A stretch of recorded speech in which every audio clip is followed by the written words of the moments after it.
Hello, True Health Seeker, and welcome to another exciting episode of the Learn True Health podcast. If you are ready to take your health to the next level, go to learntruehealth.com/free. That's learntruehealth.com/free. And I'm going to give you the resources you need for free, things you are going to start to do today, this week, this month, that by the time the holidays roll around, you are going to feel like $1,000,000 compared to how you feel now. No matter where you are in your health, this is going to supercharge whatever you're doing and take you to the next level. So whether you're just at the beginning of your health journey or you've been working on yourself for years, this is going to help you fine tune and get a leg up and start feeling amazing. Go to learntruehealth.com/free. I'm so excited to give you these resources. Enjoy today's episode. Welcome to the Learn True Health podcast. I'm your host, Ashley James. This is episode 550. I am so excited for today's guest. We have with us Simh, who's a board-certified functional health coach and the founder of 9 Arms of Wellness, specializing for busy women who are looking to regain their gut health and drop that weight that's been super stubborn and gain balance in their life, mentally, emotionally, spiritually, physically. So you're just like right up our alley. And you're like, true health, learning true health is not just about food and exercise. There's so much more, right? Oh, definitely. First of all, thank you so much for having me. I was excited when I saw holistic and really a deep dive. Sometimes we're not able to say everything that we want to on a podcast because of time. And I'm so excited that I get to go deeper, have a deeper conversation. So let's do this. I'm all about the 90-minute to 2-hour long episodes because I feel like after the first 45 minutes, we kind of get the regular stuff out of the way and then we start going deep.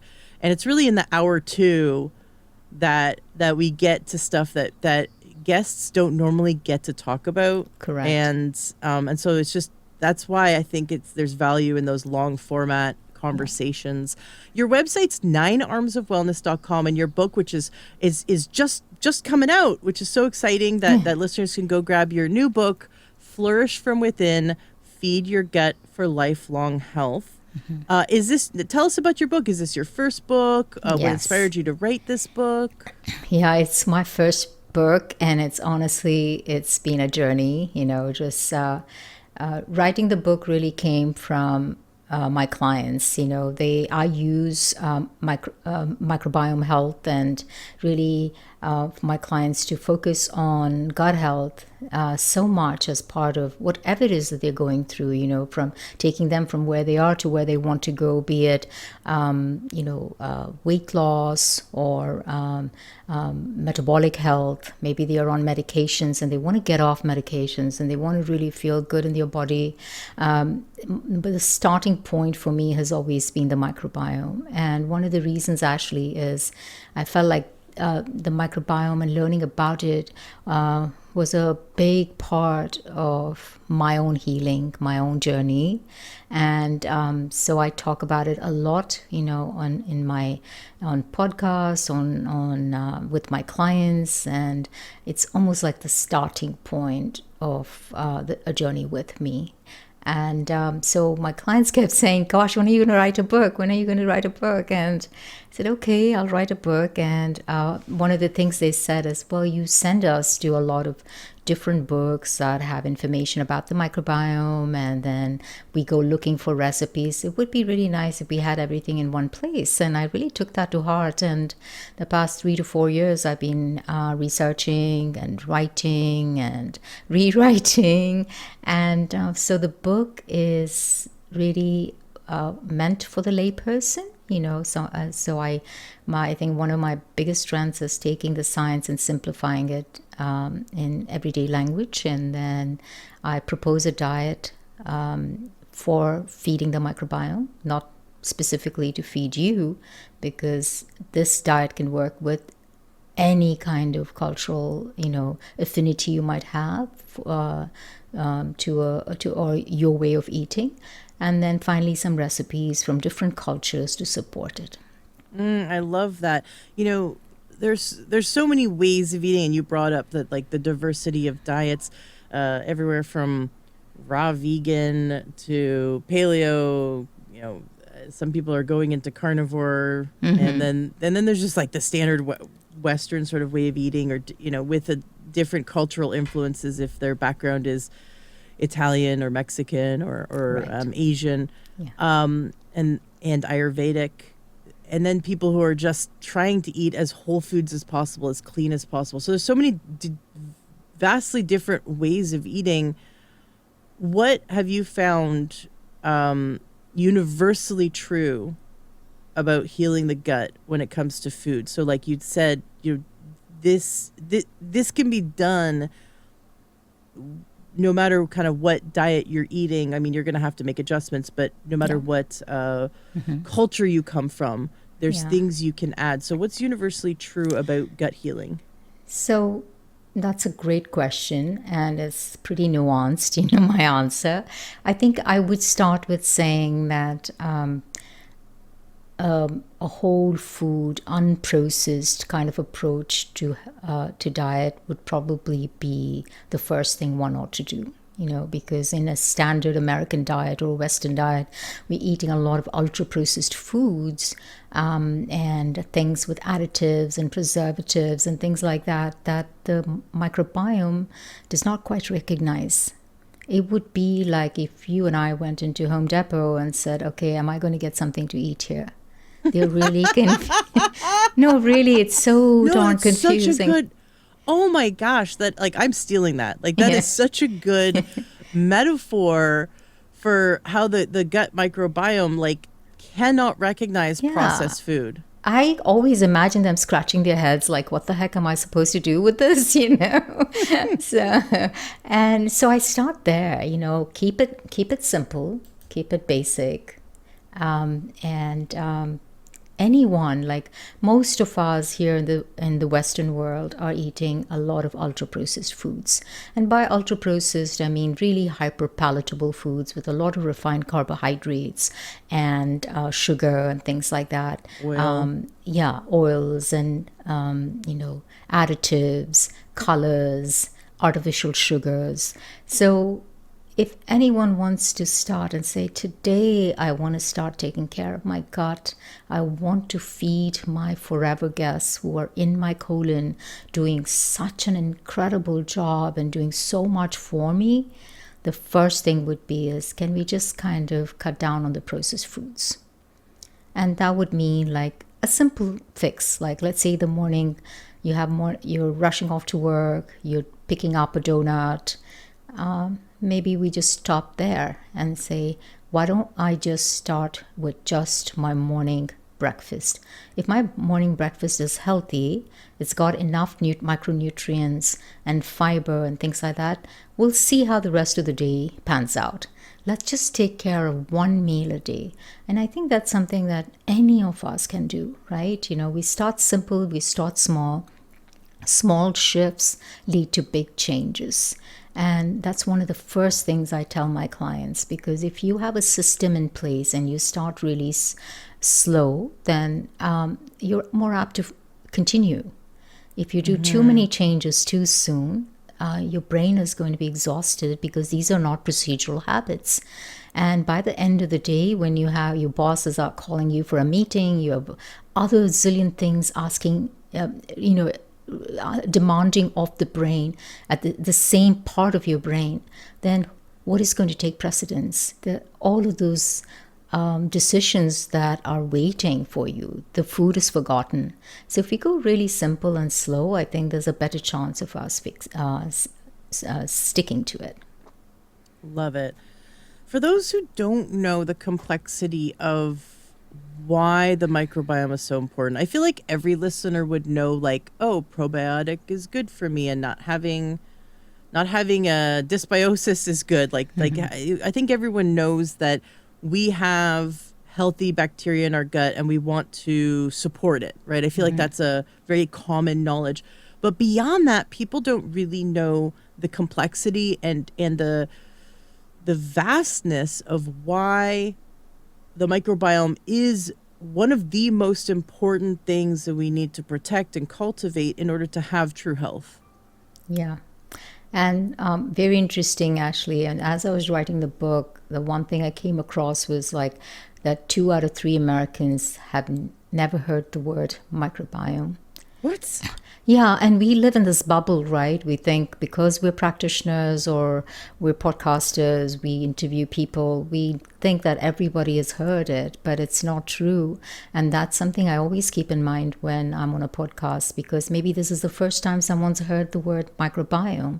And maybe we start there, Yeah, let's go back to the beginning. What is the microbiome? What does it do for us? Okay. So we have trillions of bacteria, you know, on us, inside of us. And for the sake of this conversation, we're going to focus on the bacteria in our gut, specifically the colon. You know, we have trillions of bacteria in our colon that do behind the scenes work for us. We've had this symbiotic partnership for forever. You know, they've always been, there's never been a time when they've not been in us.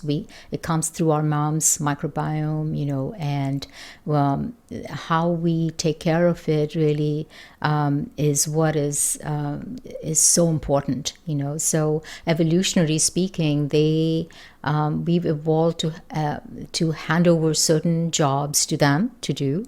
And one of the jobs that we've handed over to our microbes or our bacteria is digesting fiber.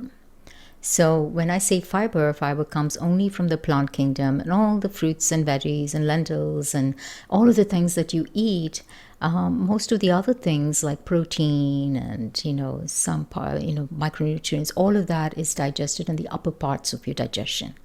And then the fiber goes undigested to the colon. And there they are, these trillions of bacteria waiting for their food, because that's how we've evolved with them.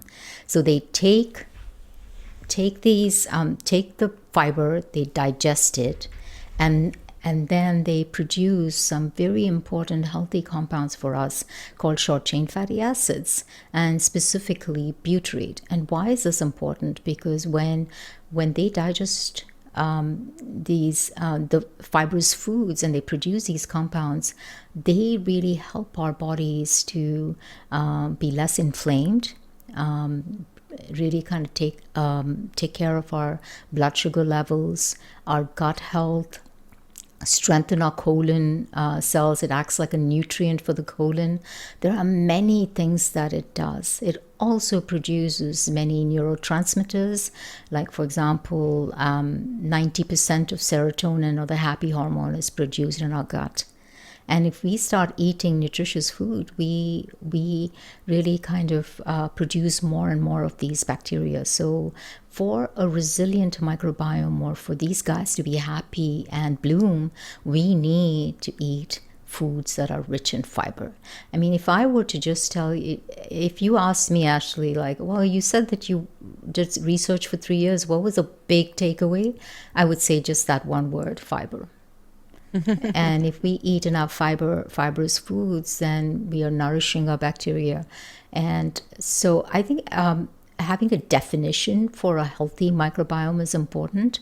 And no one really knows what a healthy microbiome is, because my microbiome could be very different from yours. But if we call it a resilient microbiome, I think that's a better definition. So a resilient microbiome is one that bounces back after an illness, after taking some antibiotics, or you're on a holiday and you eat a lot of crappy food, you know. But it's saying, look, I got you, you know, I know how to get back, you know, I know how to recover from it. That's important. And how does that happen?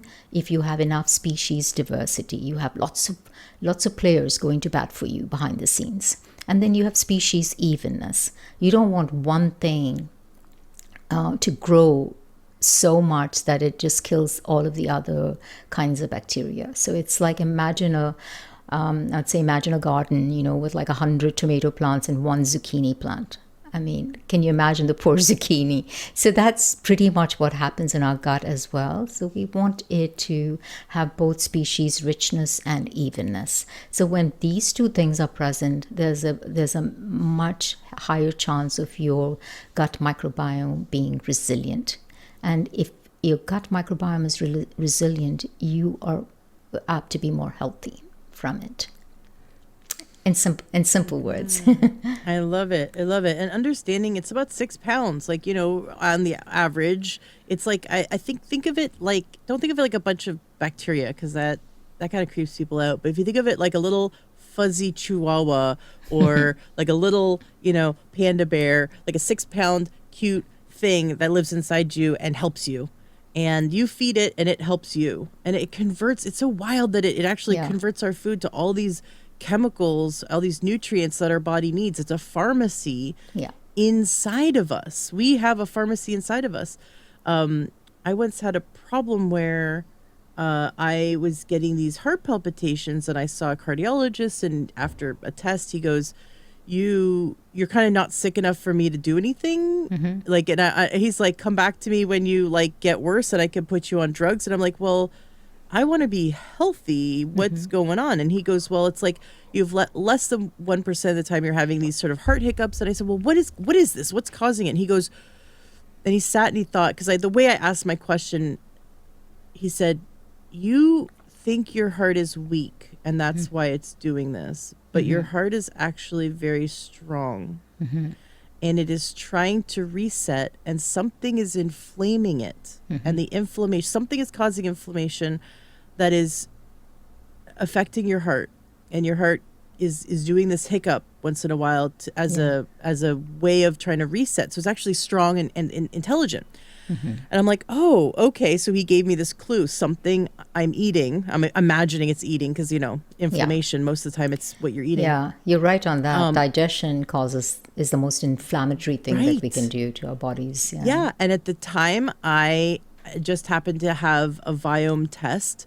And looking through the Viome test, I was actually interviewing one of their scientists, and they were looking through my, and I didn't tell them about my heart issue, which it just started.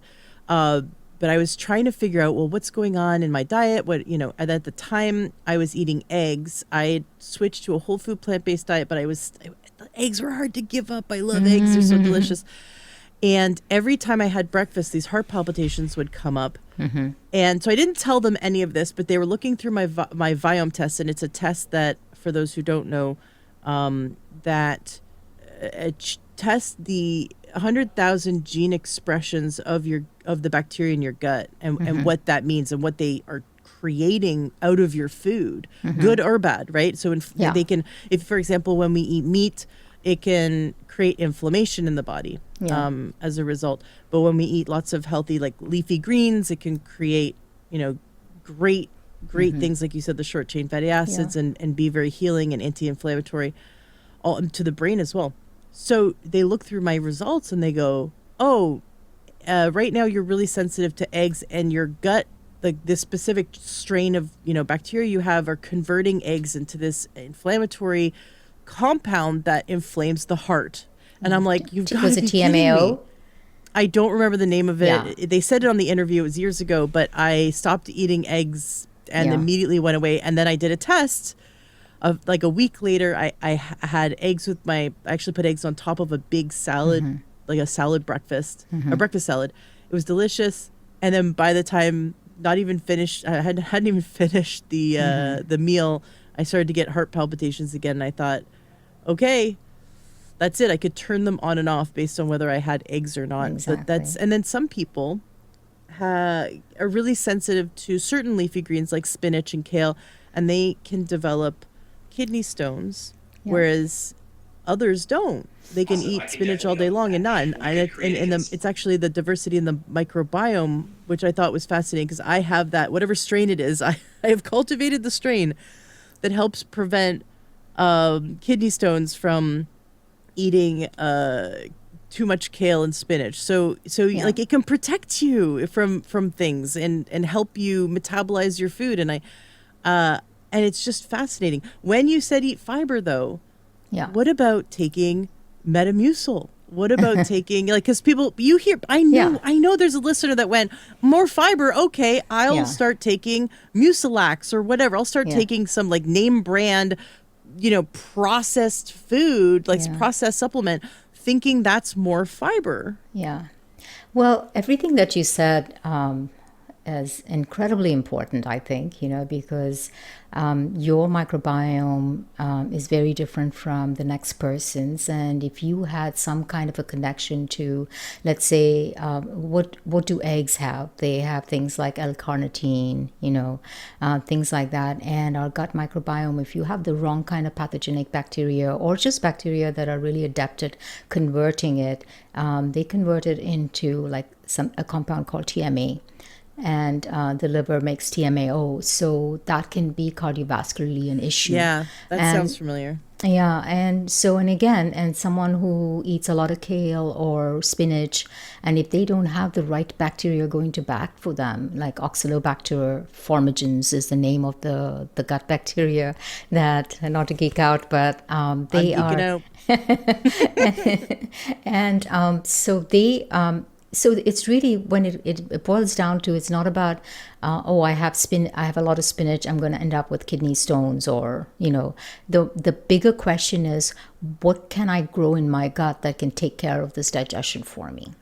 And that is where I bring the conversation back to every single time, because you can chase symptoms all day long.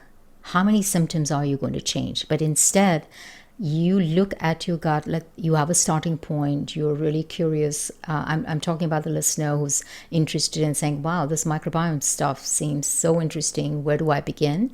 You could begin with a simple microbiome test if you wanted to. It's not necessary, but if you are a tester and if you're a curious person, look for a shotgun sequencing test that really looks at your entire microbiome.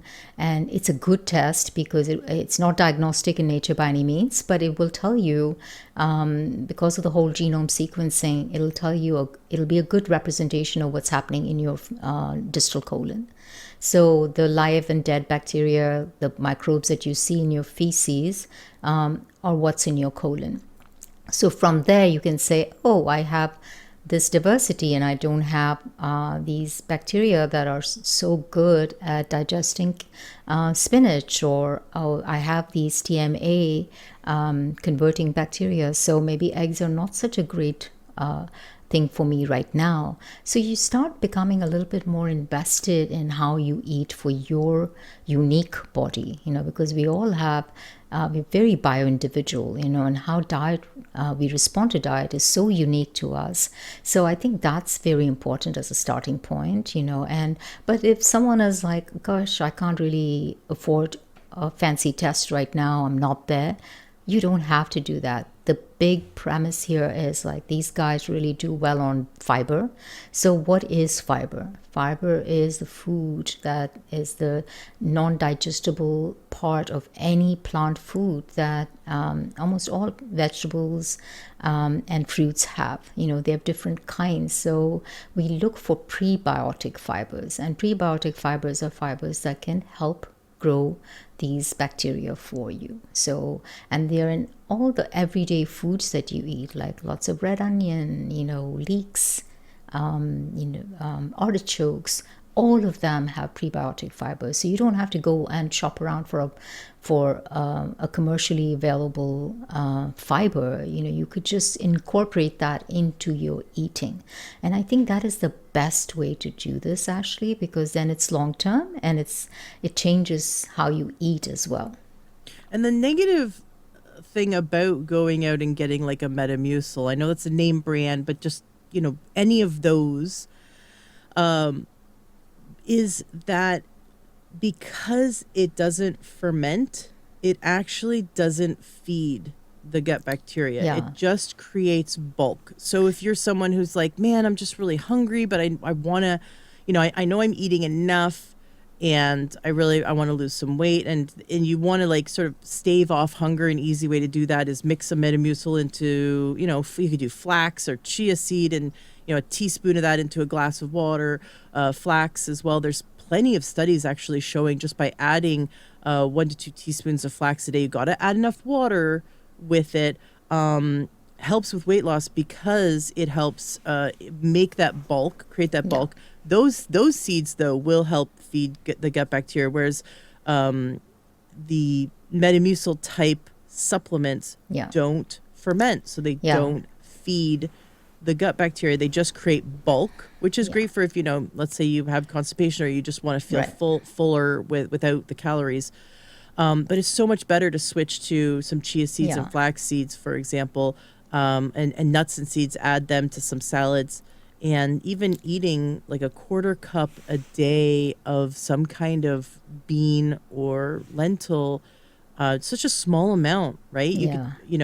I recommend cooking it in the Instant Pot because it denatures the phytonutrients, not phytonutrients, the lectins and the phytic acid. Thank you. Yes, it helps break that down, so you don't fart as much, which is great. It's great when you're farting is a good thing, actually. You know if the system's working. You just don't want to fart too much. Too much. Yes, exactly. You want a little bit.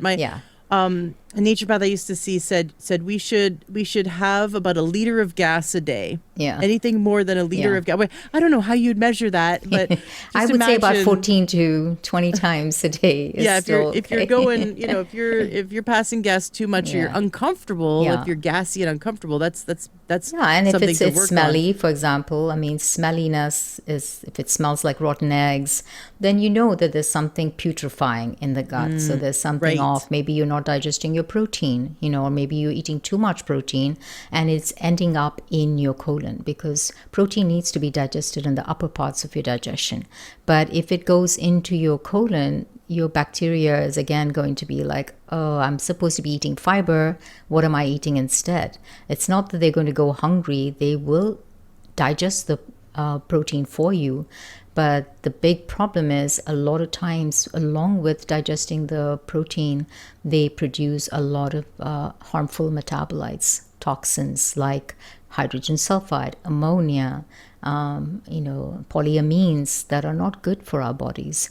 That's why when we speak about diet, and you ask me, is there one diet that works for everyone? I would say pick the protein of your choice. We all have we make some certain decisions based on ethics or, whatever, health. And you could pick the protein that you want, but always support your microbiome by having plenty of fibrous foods. And that's one of the reasons actually I created the system. I feel like we make goals, but then we don't stick to it. But if you have a system and you say, okay, every day I'm going to start with some foundational layers, and foundational layers are your veggies and fruits.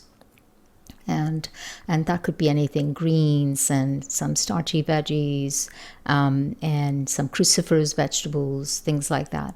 And then to this, you add some enhancers. Enhancers could be your good fats coming from nuts and seeds and avocado. And like you said, chia and flax, you're all great omega-3 ALA kind of producing foods, walnuts, things like that. And then we add herbs and spices. Spices are so high in polyphenols. Think about turmeric, think about clove. It's one of the highest on the ORAC scale for polyphenols. So they are incredibly helpful to us in repairing the gut lining, having a stronger gut barrier. And then adding some functional foods. And functional foods are like things like oat bran, flavonoids, that really act as fuel and food for the microbiome. So give us some examples of what they would eat. You mentioned some really great foods and why we'd want to eat them, but give us like a real world example of like a day in the life of adding these foods in to support gut health. And one of the reasons I very much prefer systems over just like recipes is this. If you have like a formatted way of approaching a meal, you're less apt to forget. If I say, well, you need to eat some blueberries, you need to add some, some days you may remember, some days you may not. My format is very simple. like I have something called a new lunch, it's just a play on my name that my clients came up with. So all we do is just figure out a format. We start with a green base, and you can change that every single day, because the gut microbiome wants diversity. It doesn't care how much of it you eat, but it wants diverse sources of plant sources. So you can start with a good green base, and then to that you add some cruciferous veggies. Cruciferous veggies are like your cabbage, broccoli, Brussels sprouts, things like that. Change that up, as often as you want to. One day you're eating a vegetable that you get in your local market or Whole Foods. The next week you could go find some veggie in the Chinese market or an international market or an Indian market. So there's your diversity coming from different sources. And then you add some herbs, and the herbs could be like parsley. This is so incredible for digestion and really is a fat burning tool. So you could add things like that, and cilantro, mint, change that up a bit. Add some lentils and beans for your fiber and bulking, insoluble and soluble fiber. And then you can add the source of protein that you like. For some people, it's a plant protein. For others, it could be an animal protein. And then have some good fats in it, like an avocado dressing, some nuts and seeds. Mix it all up. It's going to be a huge volumetric lunch that's going to serve you well. It's going to keep you satiated. And because there's so much fiber in it, it's going to send a message to your brain saying, I feel full. That's when we stop looking for, other foods, like things that are like around our 3 o'clock when we have that energy crash. What are we looking for usually? We're looking for protein, evolutionary speaking.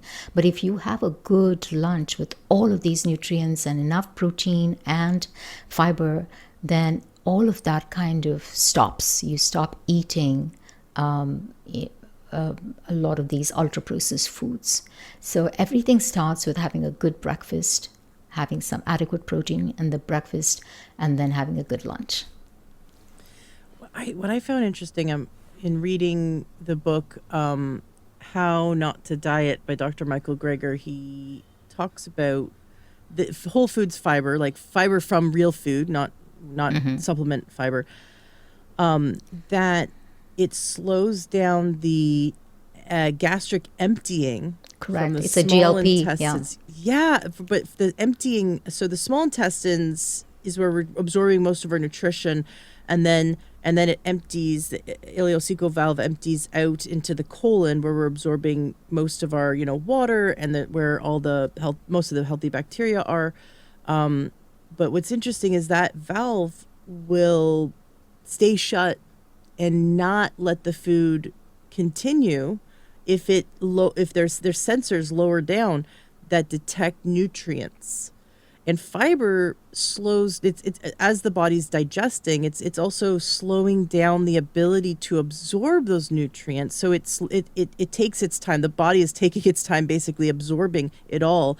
And if there's nutrients detected, like let's say fat, digested fat, near the ileocecal valve, it will stay shut for a while to give the body more time to digest, which in turn, absorb, not digest, but absorb, which in turn tells the brain, hey, I'm not hungry.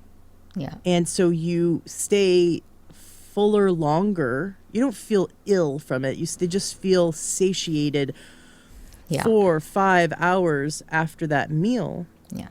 As opposed to like if you have like waffles with whipped cream and maple syrup, 45 minutes later you're hungry. Or if you ever gone out for Chinese food and you stuffed yourself, and then 45 minutes later you were starving again, you're like, what just happened? Well, you probably ate a bunch of like fried rice and like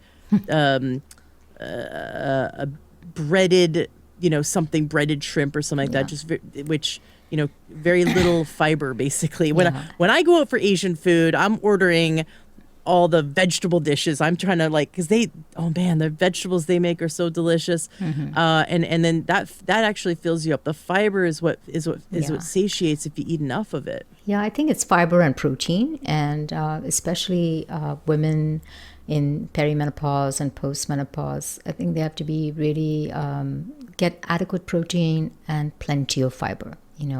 And that adequate protein is something that everyone's arguing about right now, and also the source of protein. I think there's something for all of us. If you're plant-based, there's nothing that says a plant protein is not good enough for you, and I will argue about that until I'm blue in the face, because it's there's enough research that shows that you may have to eat a little bit more, but plant protein works fabulously. And if someone is more interested in an animal source, that's fine too, as long as you're taking in enough fibrous foods for your microbiome, so it can do the work it's supposed to do for you.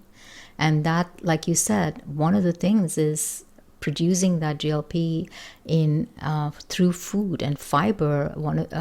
It has been researched a lot, and how it keeps us satiated and sends that signal to the brain like, I'm full, I don't need any more. And that's coming from that GLP hormone, and it's also coming from really shutting down that ghrelin, I'm hungry hormone, and increasing leptin, which is an I'm full hormone. So it's coming from the foods that you take in.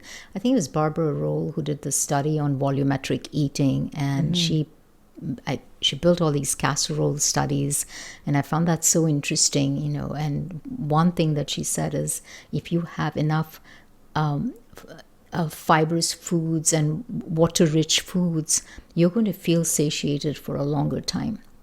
And I use this in my practice, and I see this working every time. People who eat volumetrically, there's something that it tells the brain all is good. One of the biggest mistakes that I think we make in today is like eating very restrictively. We don't eat enough colors. We don't eat enough different sources. We tend to mono-eat. And mono-eating is not something your microbiome likes. We get in our comfort zone, right? Yeah. You've got sort of your grocery list of the meals you cycle through. Yeah. And people get stuck in their routine. And I love what one guest said, how many in the last, let's say, month, right? Last 30 days. Can you name how many plants you ate? Like did you eat 10? Did you eat 20? Different variety, right? Can you even name 30 plants that you ate? Fruits, vegetables, nuts, seeds, legumes, beans, and whole grains. Can you name 30?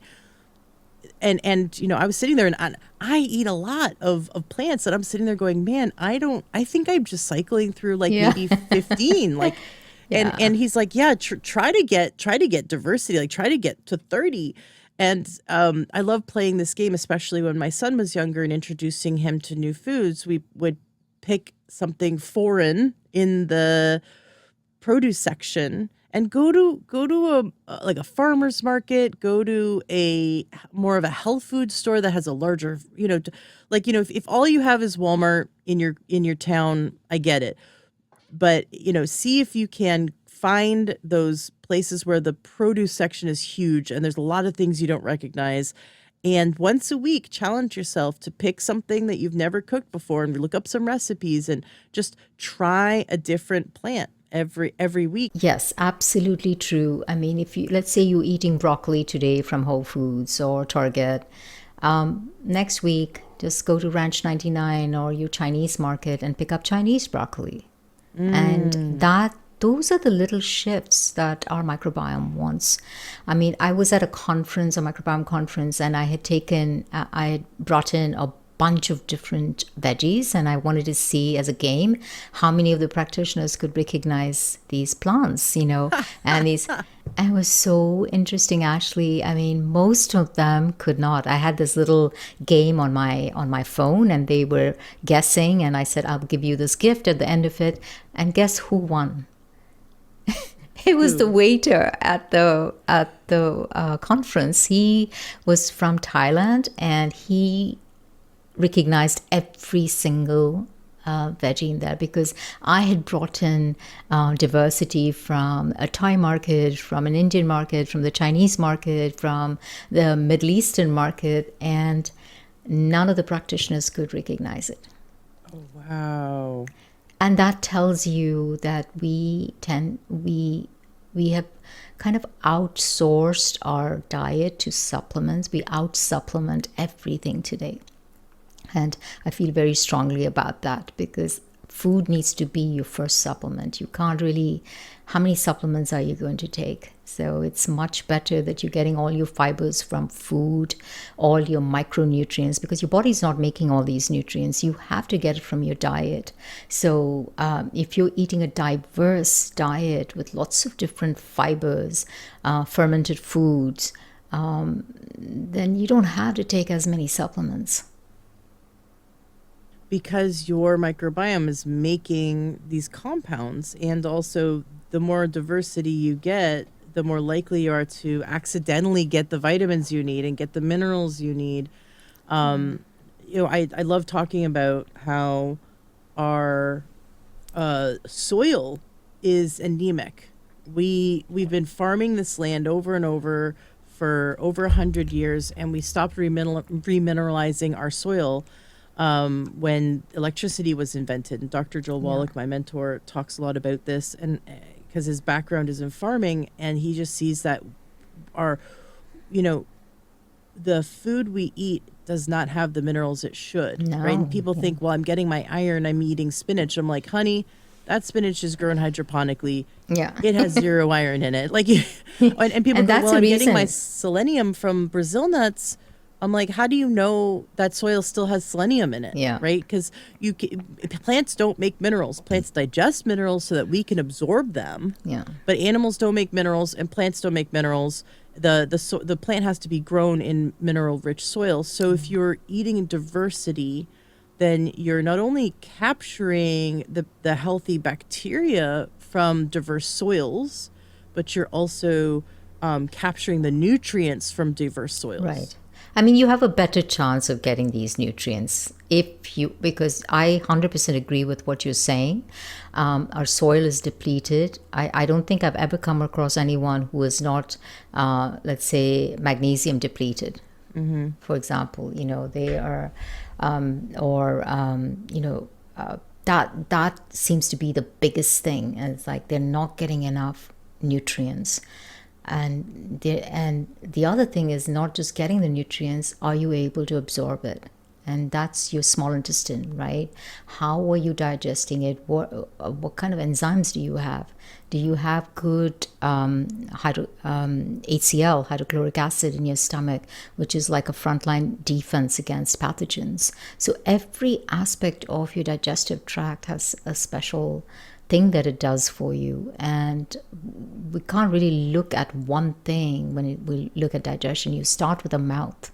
The mouth is where it has over 800 bacterial species, and keeping your mouth healthy, producing enough saliva, chewing your food is very important. I tell my clients, chew like your life depends on it, because when you chew your food, you produce more saliva, you produce more of the secretory IgA that really helps you decrease that intolerance, food intolerance.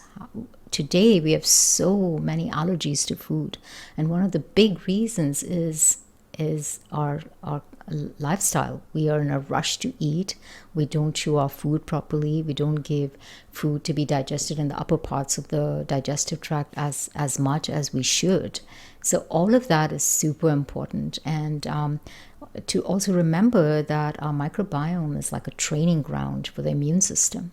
70% of the immune system is in the gut. And the microbes train the immune system, saying, hey, this is a friend, this is a foe. Be neutral to this food.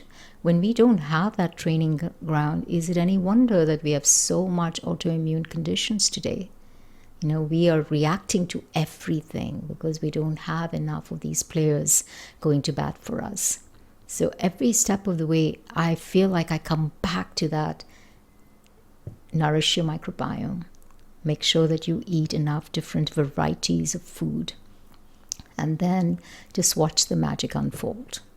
I feel like you dropped a bomb when you linked like how we sit at the table or lack of sitting at the table and chewing our food or lack of chewing our food, the activities we do around eating, that you link that to creating food intolerance. Can you go deeper into that? Because food intolerance is just kind of growing through the roof. I know so many people that they have to restrict their diet so much, and it's like I know two people I can think of like personally that can eat almost nothing because they're having major reactions, like histamine level reactions to 99% of the foods that are out there, and they don't know what's going on.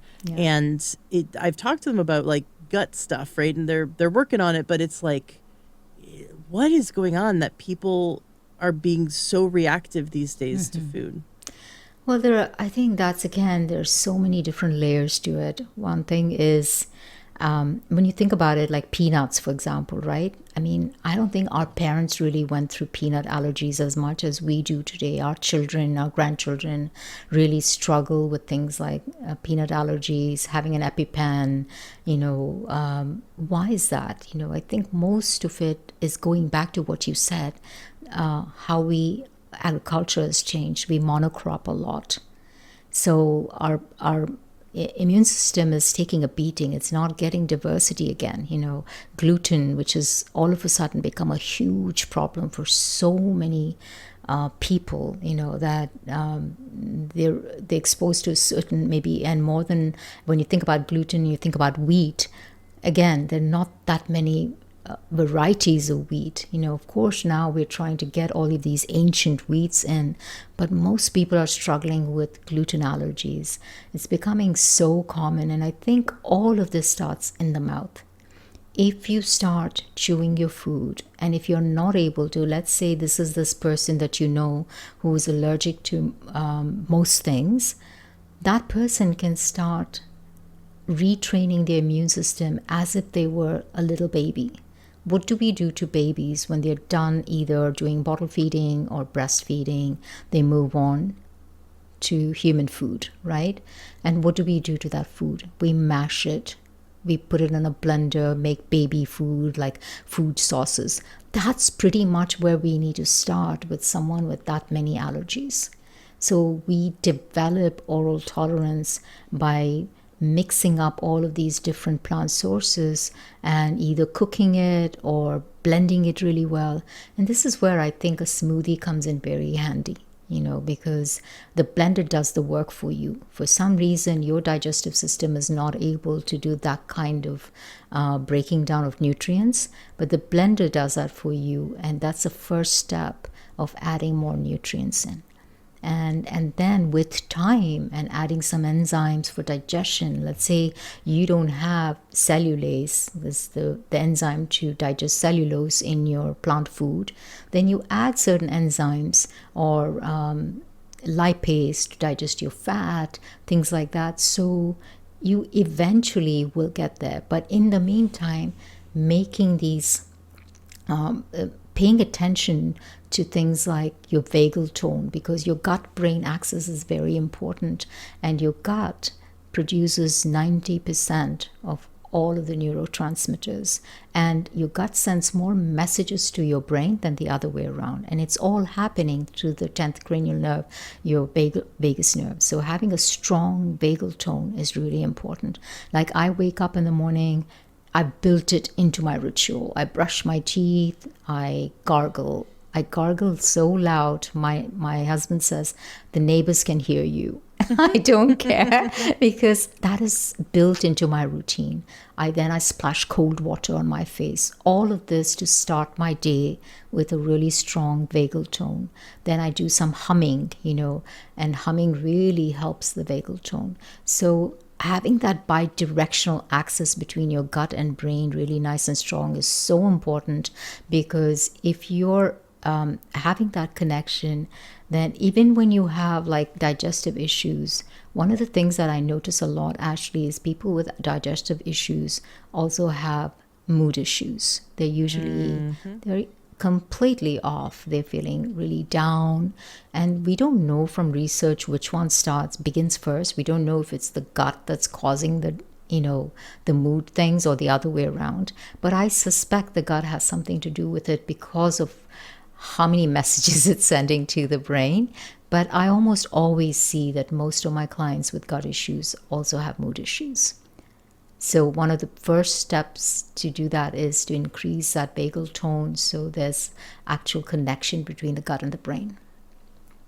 I think you should start telling people to gargle so loudly the neighbors can hear you.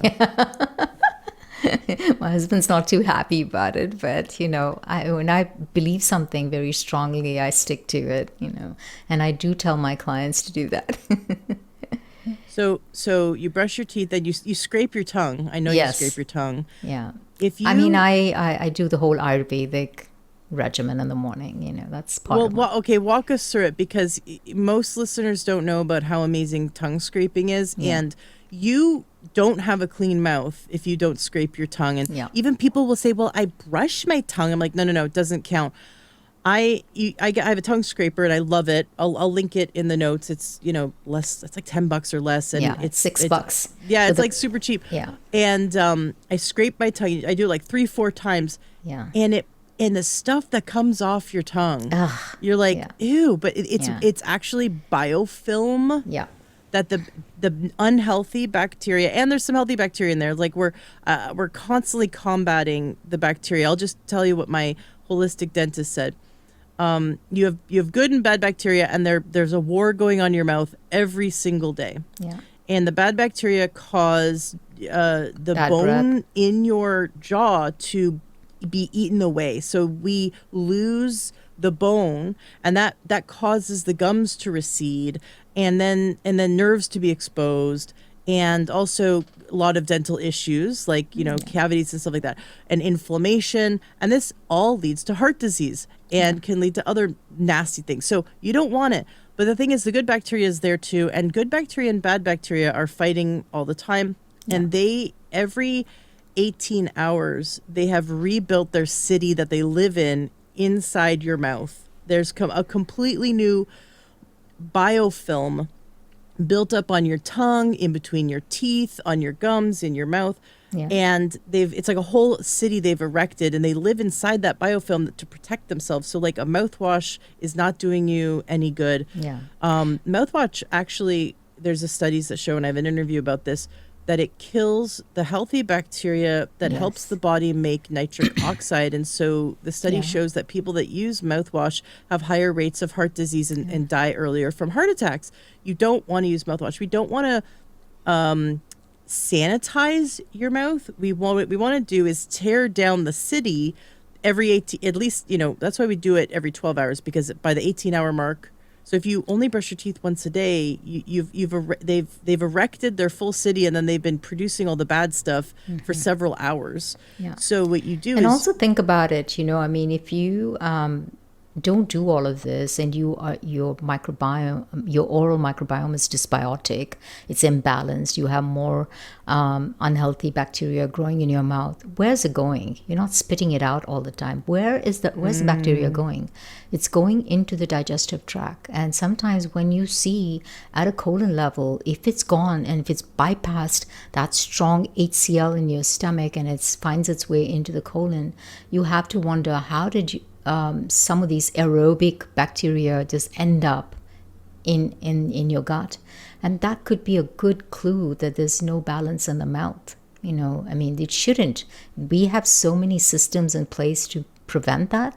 So one of the best things to do is to really grow some bacteria that are really healthy for you. For example, Lactobacillus reuteri is fantastic for your gums and your teeth, for really good mouth health.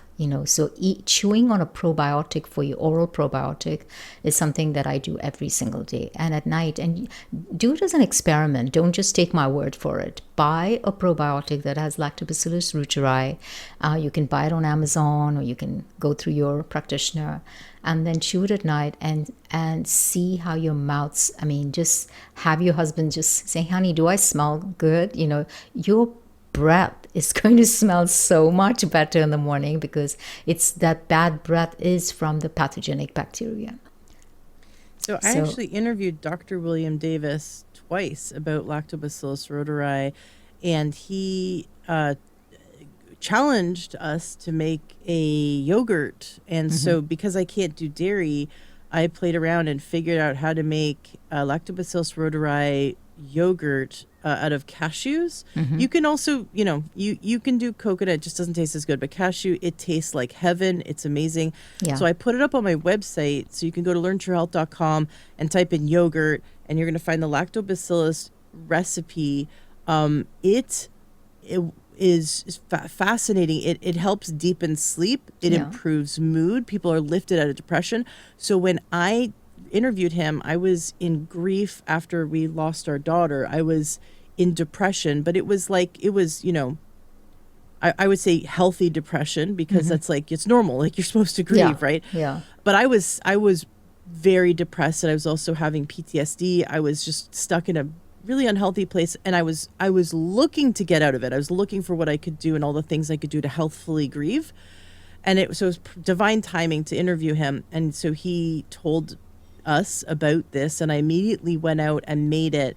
My first iteration was with soy milk, because that was the only thing I had that that I could try. It's a 36-hour ferment, so you can imagine temperature is very important. Yes, temperature. It was precise. I did everything by the book. It turned out the way it's supposed to. It just doesn't taste good. Yeah. Anyways, I drank it for 3 days.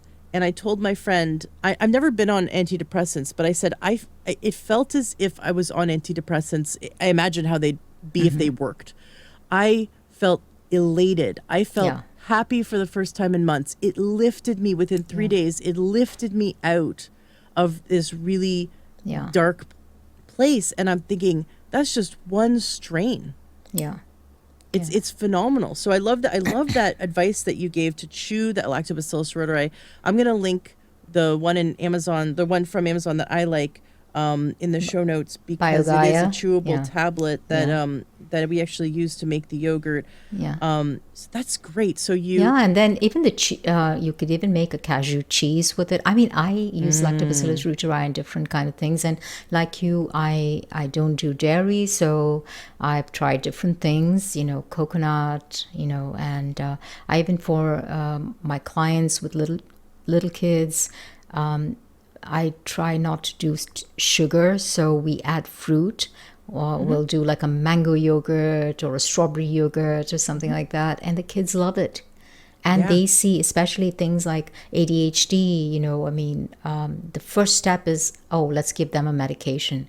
Try these natural ways first. Food can be a poison, but food can also heal. So we have to take our pick. We have to be really, that is a responsibility we have, right? So if we look at food like, this is medicine for me, I'm going to treat it as medicine, and I'm going to nourish my microbiome, because I have a responsibility for the next generation. It's an heirloom that I pass on to my children.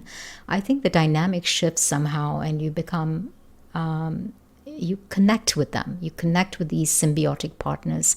I have a ritual at night and I have a ritual in the morning, but at my nighttime ritual is I usually go into the kitchen after supper and say, okay guys, what would you like to eat tomorrow?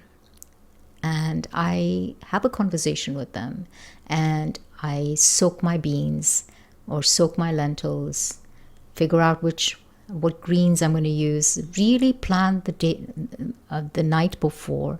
I've even trained my husband to do that for me when I get busy. So we always have these different components of the salad that I mentioned or the lunch that I mentioned. So when you're prepared for it, the next day doesn't become like hazy and you just eat anything. You know you have a plan and you stick to the plan.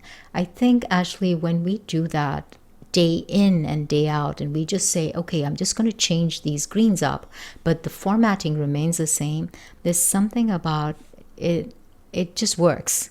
You just end up seeing differences. Like within a month, you'll start feeling like a different person. Within 3 months, it's like, wow, I don't have any of those problems. And it can happen if we are committed to it. And that happens if you have a system in place.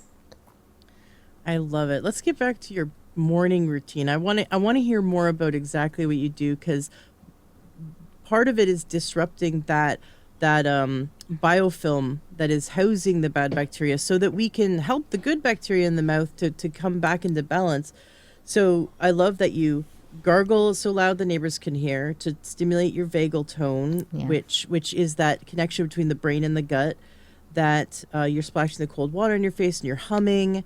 And those are all very mood uplifting things, Yeah. as well as supporting getting out of that stress response, which turns on that part of our nervous system that goes into healing mode, that goes into rebuilding mode, that gives us vitality, but also helps us with mental focus. So there's so many things that you're getting from these simple, Yeah. free, daily, just super easy, husband annoying habits that you can do in the morning. So walk us through your entire morning routine Yeah. that supports your emotional, Yeah. mental health, and also your gut health. And I'll tell you, I mean, this works for me. This may not work for someone else. Who I protect my mornings fiercely. I don't let anything come between me and my mornings. So that means I wake up, I have time to go get my vitamin D. I'm outside getting some sun.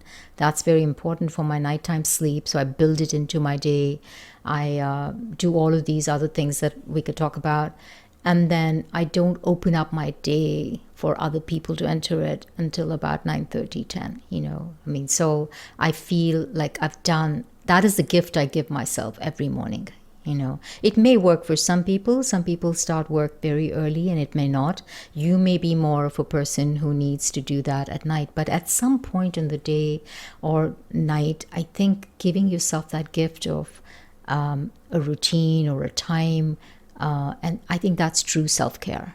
Because everything else that we Yes. do, like painting our nails or getting our hair done, is faux care, and that's fine too. I'm not saying anything that it shouldn't, but I feel like self-care is really saying, I matter, my health is really important. Let me spend some time with me, for me. Let me put myself front and forward. And our culture really doesn't allow that as much, because as women especially, we're always giving so much.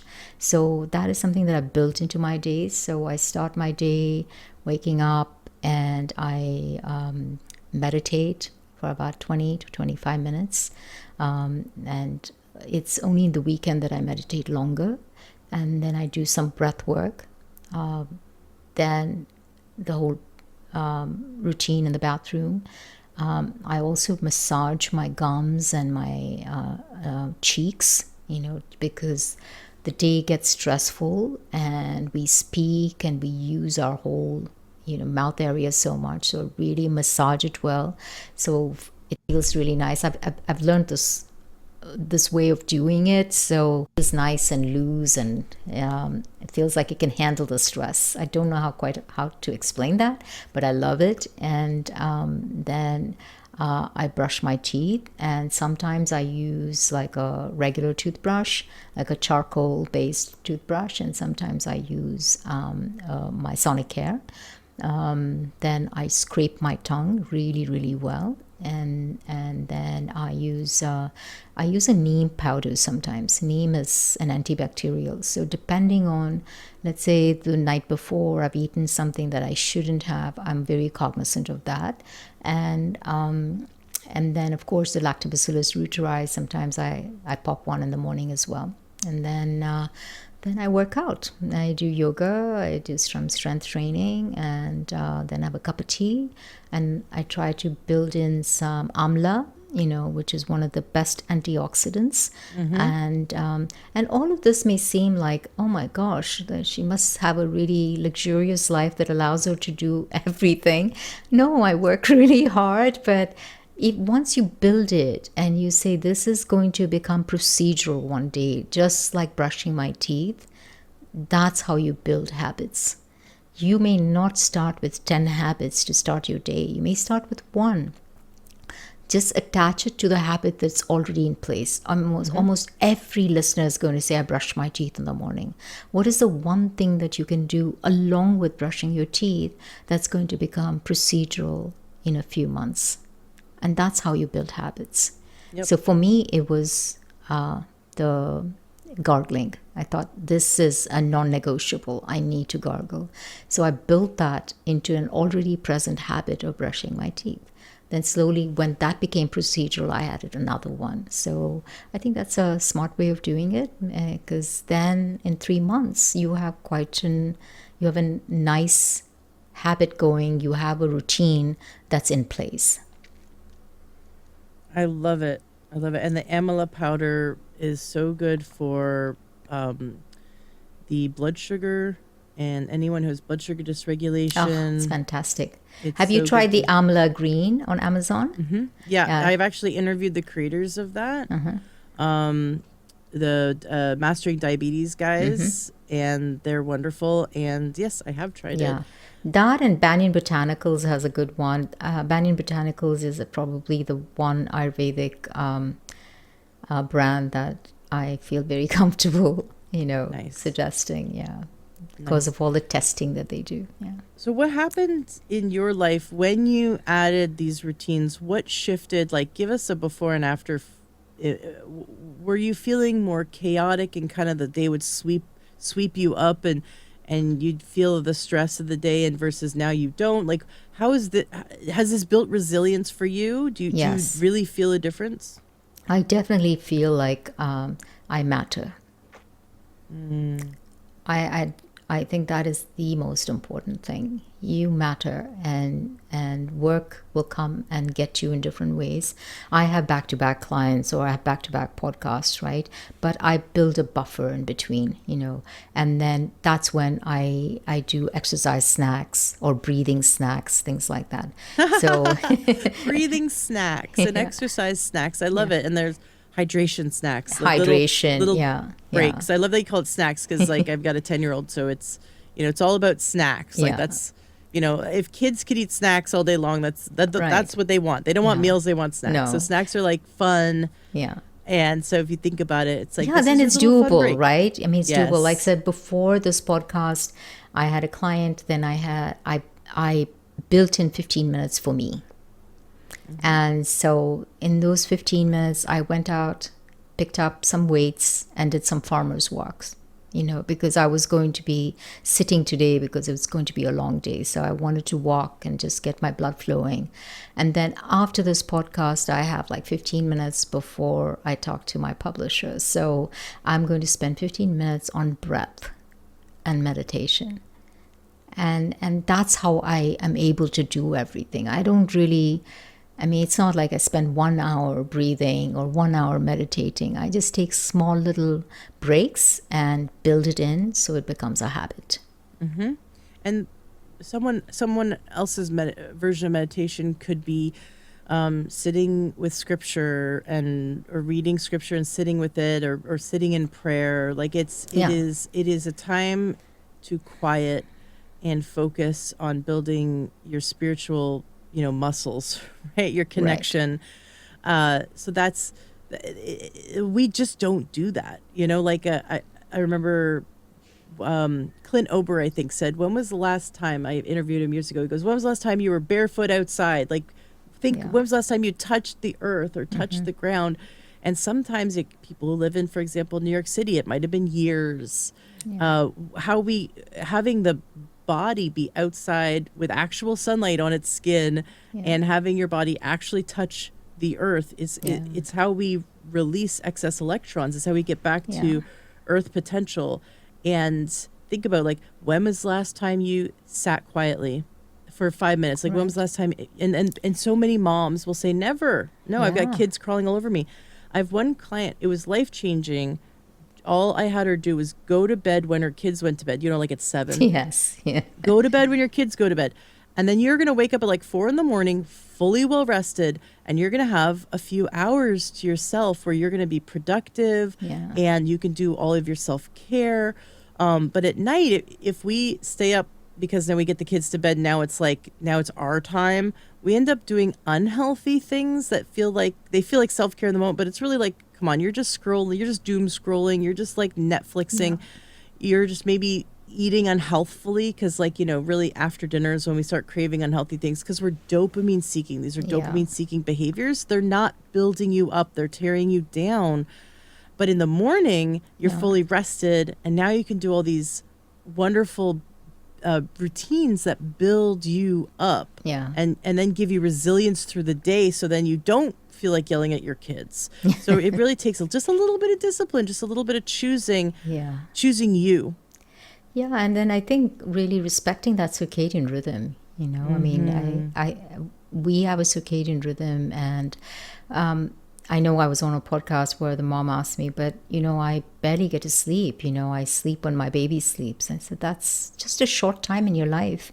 Enjoy it, and then there'll be a time when you can actually follow the circadian rhythm. For right now, this is where life is. What's life handing, life is handing you this, but that's going to change too. But the big thing is when you talk about the microbiome has its own circadian rhythm. So what you said earlier about not eating late into the night, all of those are like routine habits that anyone can do. You just say, let me just stop eating at a certain time, and that is a habit that I build into my day. So I'm going to stop eating by 6:30 or 7 p.m. and just follow that for a week and see how I feel. I mean, that's an easy thing to try, right? They've done testing. There's been a lot of studies done on people on shift workers, people who have erratic times, and seen what a difference that does. Their blood sugar's all over the place. Their microbial profile is different. So definitely that circadian rhythm piece is very important. And waking up with the sun and getting that morning vitamin D is also very crucial. Thing. You've told us about your morning routine. What is your evening routine, and why do you do it?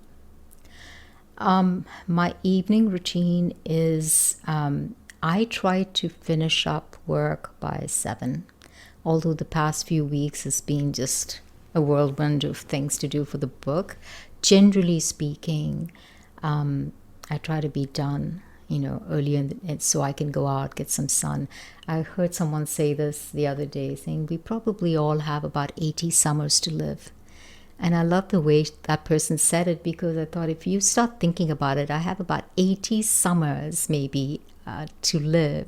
You start taking your summers very seriously, and for me, it's summer in San Diego, and there's a part of my brain says, work, Anu, get this done.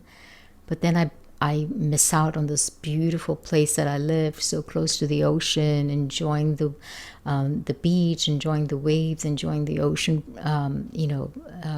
the waves, all of that. So always reminding ourselves to be present to that moment is just like, I think, a lifelong thing, which we do. So at night, that's what I remind myself. I said, I go out, sit in the garden. I love my green. I spend a lot of time in my garden, my vegetables, my fruit trees, and I have some downtime and playtime to be outside, catching the sunset, things like that. So that's also me time. And I do eat. I have very specific hours of eating. I try to finish by before 6 p.m. And I don't snack a lot. That's another habit that I built into my system. I just eat volumetrically. That works for me. And if anyone has gut issues, that's a good one to try. That way your migratory motor complex is nice, and it's brushing out all the debris, helping you clean out all the, you have some break in between eating. So I always tell my clients, if they, that's one thing that they can try, is really having a good break between eating, because like you said, that's one of the things that can be very inflammatory. You know, when we eat, there's so much digestion, things going behind the scenes, and when we digest our food. So Love it. Is there anything else you do in the evenings to support your overall health? I do my spiritual reading at night. It puts me in a good place before I go to bed, and I practice non-duality. So I read something or I listen to something that really helps me kind of relax in my body. Nice. Very beautiful. I loved your suggestion about after dinner, so you're not hungry, walking into the kitchen and going, okay, guys, okay, microbiome, what do you want me to feed you tomorrow? And then taking the time to prep, right? Prep your food. And I mean, you could even, if you needed to, if you have a busy day tomorrow, you could prep your fruits and vegetables, right? You could chop it up and put it back in containers or mason jars to keep it fresh. And so it's easy just to grab things that are already cut up. You can, I love your, idea of soaking. You can even soak certain whole grains as well. You can even soak brown rice, and so I love soaking lentils and beans, and then if you cook them in the Instant Pot, there's no extra gas. There's zero extra gas. Well, if gas is a problem, then I would say this is something I discovered on one of my trips to Central America. And epazote is an herb that I use to decrease flatulence, and I may use 4 or 5 leaves along with my black bean soup or my pinto bean soup, and it's amazing how it really cuts down on gas. Love it. I've heard of it. I've never needed to use it, but I'm glad you brought it up. Isn't that cool that in nature we can find these solutions? I'd love to know the mechanism of action as to why that works, but it's so interesting that it does. And I want to believe that it's all the polyphenolic compounds. Like if you are taking something like Atrantil as to cut down on flatulence, it's a polyphenolic compound. For example, going to an Indian restaurant, they usually give you fennel after a meal, and that's because fennel produces that nitric oxide. So you chew and that L-arginine is produced, and so fennel has that effect. So herbs and spices are incredible. I mean, I do an entire chapter on just that, because I think they have such important compounds in them that we can really benefit from. And dill, for example, is great for lactating mothers. And I think in this country, a lot of us use herbs as just a garnish. So if we can start using it as a green and start eating more of it, you'll see the power that it has. I love it. I love adding herbs to my salads. I make like this multi-herb salad where I take fresh basil, cilantro, and parsley and dill, and a good half cup of each chopped up, like finely chopped, a good half cup to a cup, and then throw in some like arugula and leafy greens, and you can like finely chop asparagus, and then squeeze orange over it, and then I chop up some, like, I mean, it's hard to finely chop, but as small as you can, chop up some dates and throw that in and mix it together. And it is so refreshing. And you could throw in tomato if you wanted. You could throw in, other vegetables that you like cucumber. But it's sweet, and it has so many layers of flavor. It's really fun, especially for those who are like salad, like, oh, like it just sounds so boring.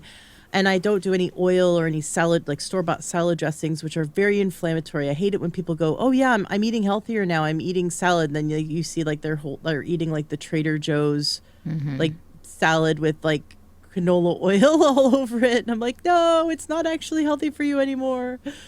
Just some romaine and like chicken and croutons and cheese. Like, this is not Yeah. this is not a salad. A salad Yeah. should, have so many varieties and have Right. so many flavors, and you should want, like, you should, after eating this a few times, you should start craving it, because it gives you so much energy and vitality.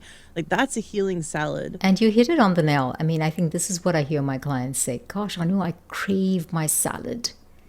And usually when I have them try in maintenance, I say, let's figure out what is it that you crave, what do you want to eat, what were foods from your past life that you want to bring back into this journey. And they are not able to, because your palate is cleansed completely. Yes. And then, just out of habit or to make their partner happy, they go out, eat something that they used to in their previous life, and they come back, and what I hear is, I didn't enjoy it. It was too sweet. It was Yes. too oily, or so that's something that's the thing about habits, and just sticking to it long enough that you can change your palate. And the palate takes Exactly. some time for it to happen. Yeah. Yep, you've got to be willing to stick through it Yeah. for a few months, and Yeah. then your palate changes, and you literally will salivate with excitement over kale. Yeah. Whereas right now you might be salivating over the thought of, like, KFC or Taco Bell or McDonald's or whatever, Frappuccino, or some food that you're feeling a little bit addicted to now.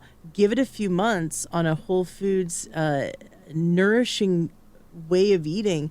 Your gut microbiome, as it heals, sends signals to your brain to eat healthier and crave those healthier foods. I used to love Cracker Barrel. There wasn't one near me, but we lived in Vegas, and we would drive all the way up to Utah as, like, fun to go to Cracker Barrel. And I thought the most delicious food in the world was their deep fried okra. I loved it so much. It was like crack cocaine to me. It was so good. This is many years ago. This is like 18 years ago. And so I was going to Montana recently. We went and saw Yellowstone for the first time. It was amazing. And we passed by a Cracker Barrel, so we stopped in, and I ordered a side. We used the bathroom, and I ordered a side to go. I was like, wow, this is going to be like old times. I can't wait. It used to be so good. And it was disgusting. It was, and it was the same. They didn't change the recipe. It was just oily. It totally fell flat. Yeah. It didn't bring me any pleasure. I was like, wow, my palate has changed so much. Like, I want to eat healthy. My body wants to eat healthy. And then when I go back to eating the old way, I don't even like it. It doesn't bring pleasure. And I'm so grateful for that. Yeah. Because And it takes time, right? It takes time. When you and the thing put is, the time that's in. why I feel very strongly about people who chase single nutrients. If someone is starting this journey and they're listening to people saying, "Oh, you shouldn't eat," you shouldn't incorporate seed oils, or you should do more tallow, or you shouldn't eat this or that. It really confuses the heck out of people. And I feel like, simple food rules are the best when you start out, And then as you empower yourself with more knowledge about your own body and figure out what is it that my body is asking for, then these answers to these questions come more readily. When you're starting out, your body doesn't know. And I fight this with many, many practitioners who say, oh, believe in intuitive eating.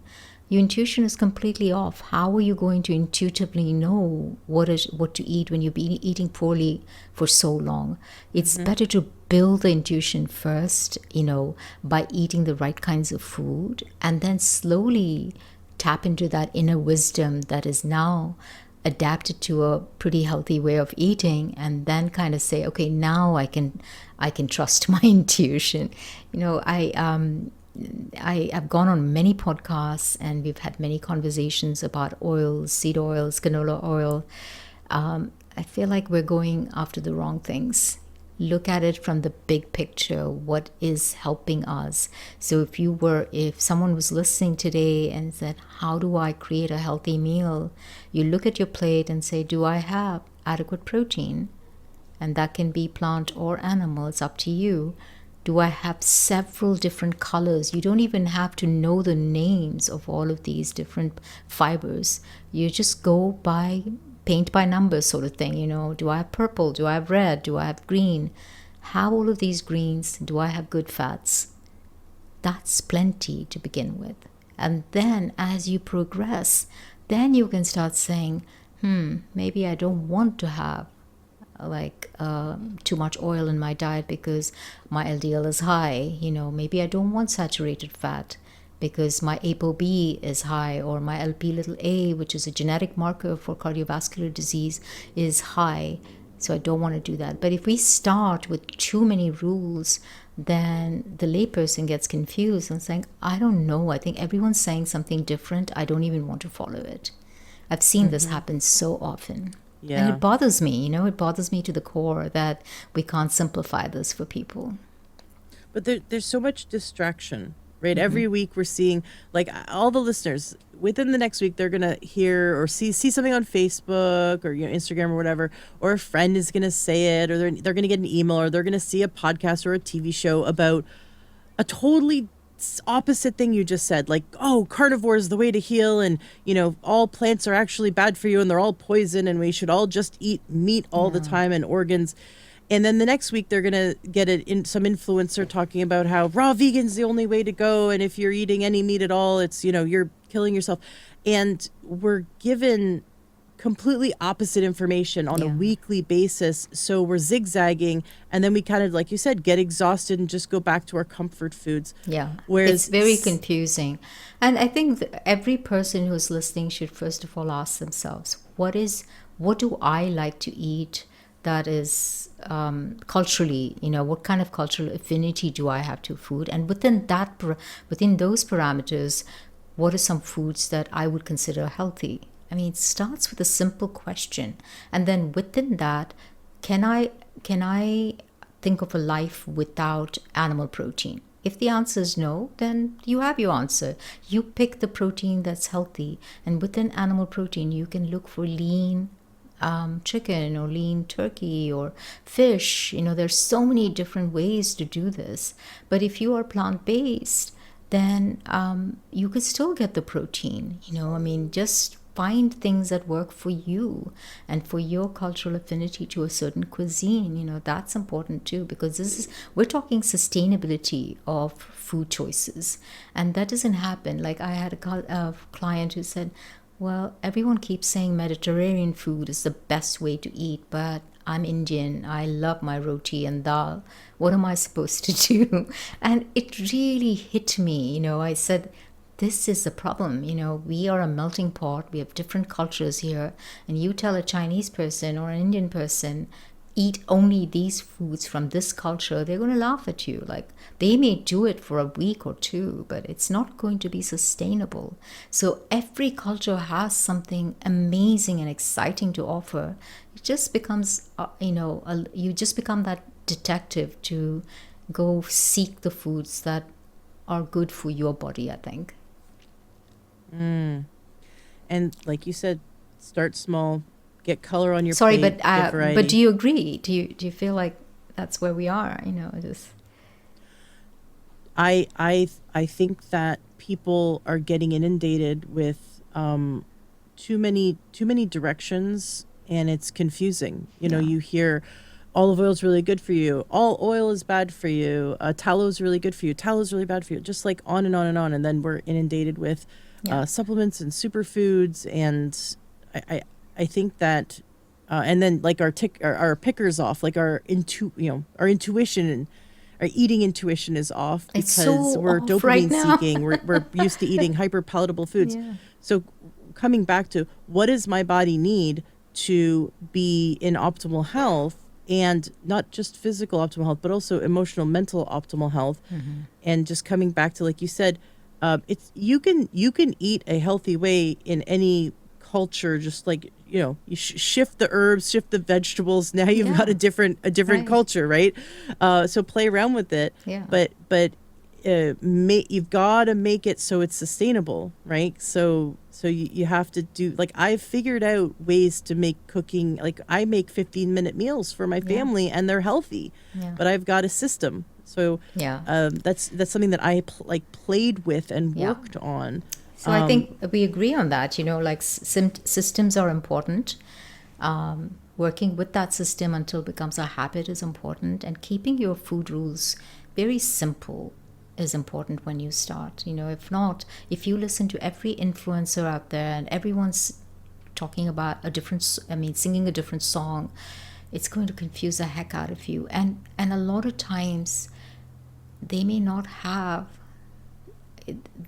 their, it could be coming from, because food is so personal.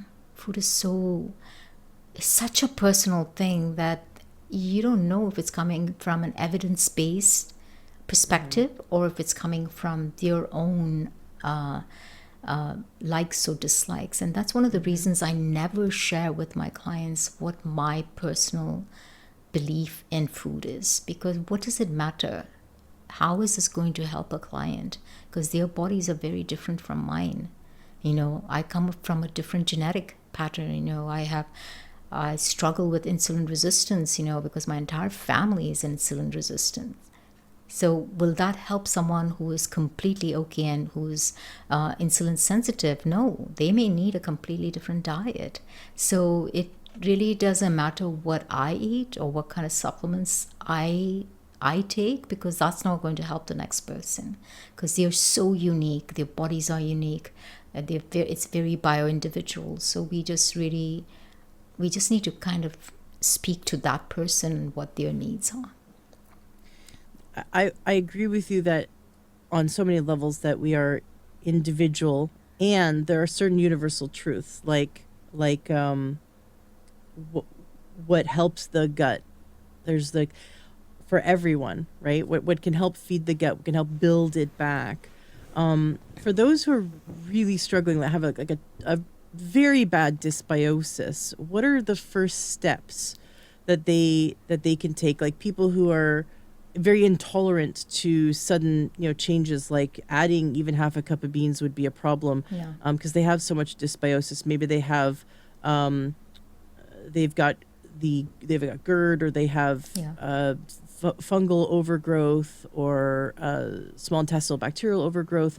They feel kind of stuck, because it's like, Yeah. what do they do? Just get on drugs, right? How do they build themselves back from that? So that's a great question, and I work with a lot of clients with SIBO, and most of them are on very restrictive diets. They're on low FODMAP diets. They're not able to digest a lot of things.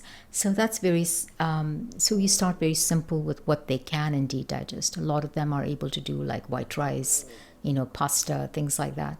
So just making the pasta a little bit healthier by adding some veggies that they can cook.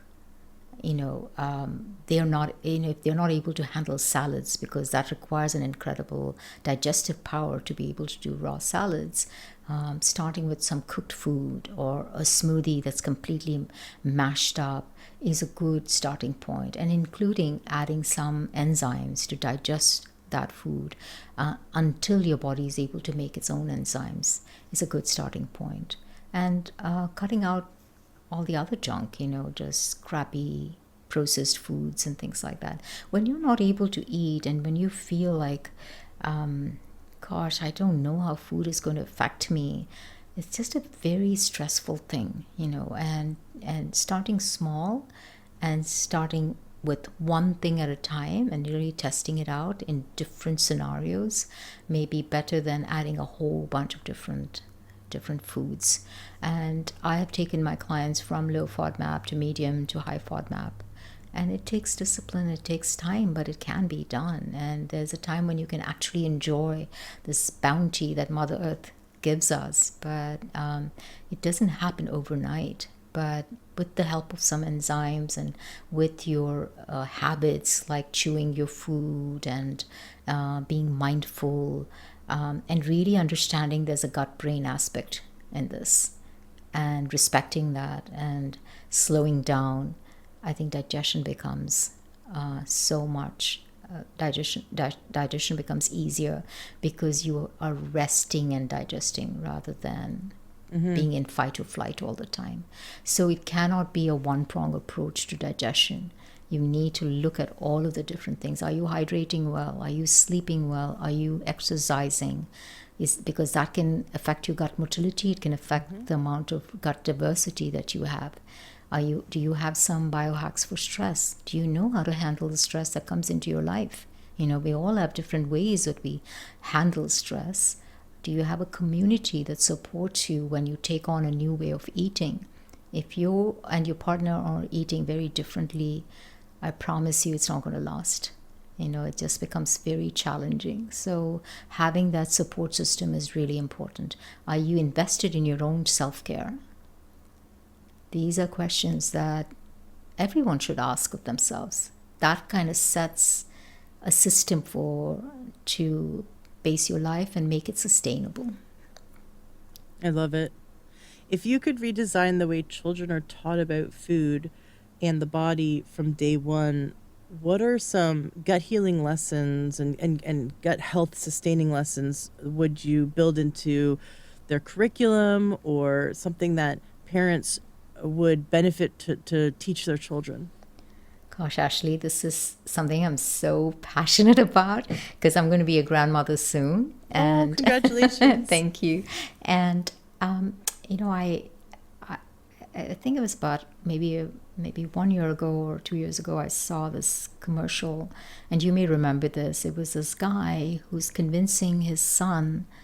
He wants to take off with his wife to Las Vegas, and he doesn't want the son to come along. He's a little boy, and he's convincing the boy not to come along. And he's doing this by saying, kid, you don't want to come with us. The place that we're going to, everything is made out of veggies.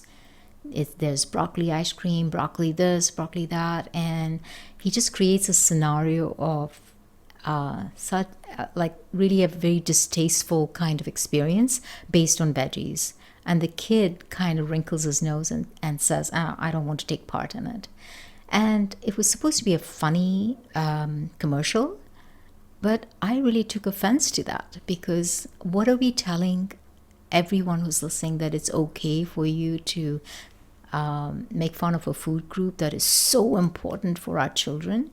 Because everything starts with how we help our children learn about foods. If we say, eat your broccoli, I will give you something sweet to eat, we're teaching them something. We're teaching them broccoli by itself is not the reward.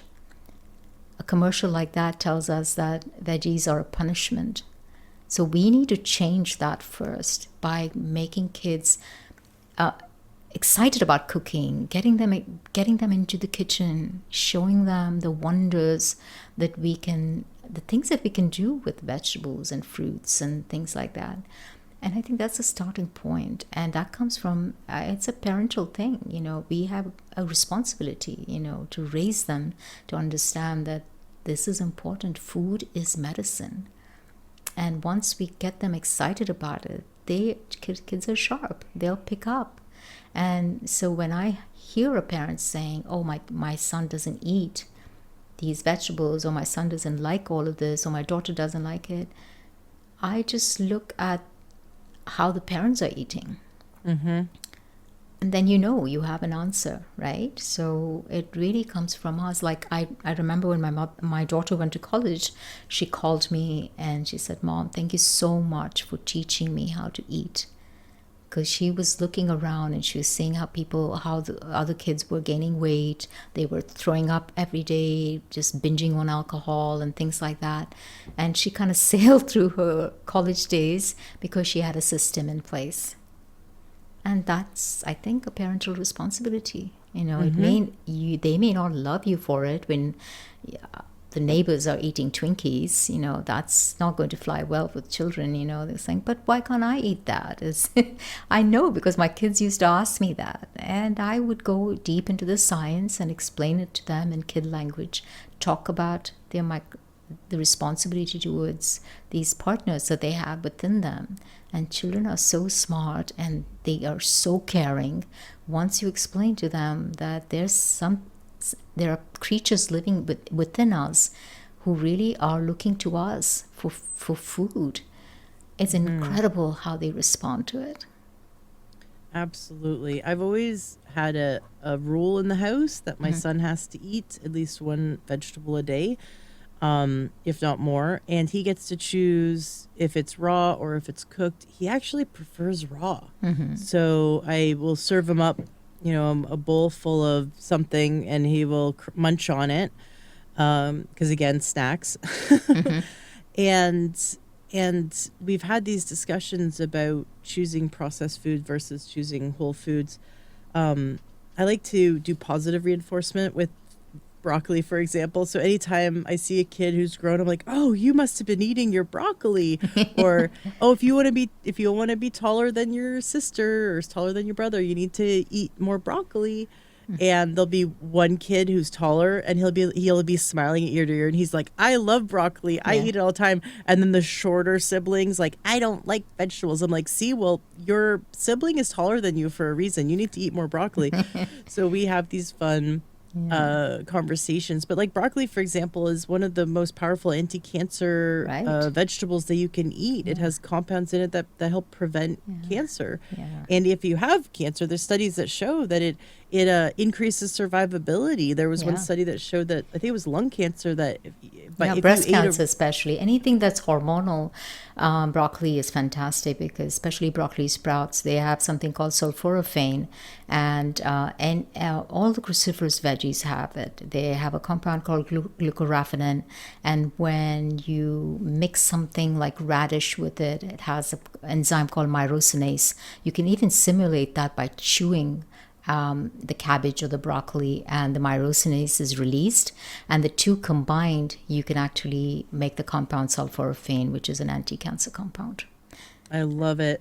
And or it's amazing, blend it. actually. Our my grandmother, for some reason, she probably knew this because she always made like a steamed cabbage dish with mustard on it, and mustard has that myrosinase. What? And obviously, she didn't know that, but she knew that somehow the two was a very healthy mix. That sounds delicious. So there was one study with lung cancer, but I'm sure there are others. I just recently read this that those who ate a serving a day of broccoli were 50% more likely to be living a year later. Like that's huge. Like you if you're fighting cancer and you wanna live longer, like you need to be eating your vegetables, and there's good reason for it, and raw and cooked. Maybe could you talk about the difference between raw and cooked in terms of feeding the gut microbiome and our overall health? Like why is it important to get a percentage of raw and a percentage of cooked food? Yeah. Again, it depends on who's doing the eating. I mean, if someone has SIBO or is very dysbiotic in the gut, starting with steamed vegetables is a better mix for them. I mean, raw vegetables, take up a lot of,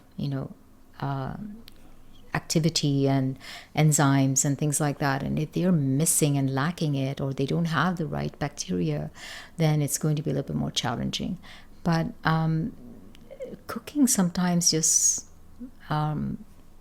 just kills a lot of the good micronutrients in the food. So I would say doing a mix of both, is a good way to do it. There are people who swear by raw vegan, or raw, do like rotations of, okay, I do 1 week of raw and then 1 week of cooked. It really is, I just don't have an answer for you for that because it is so individual.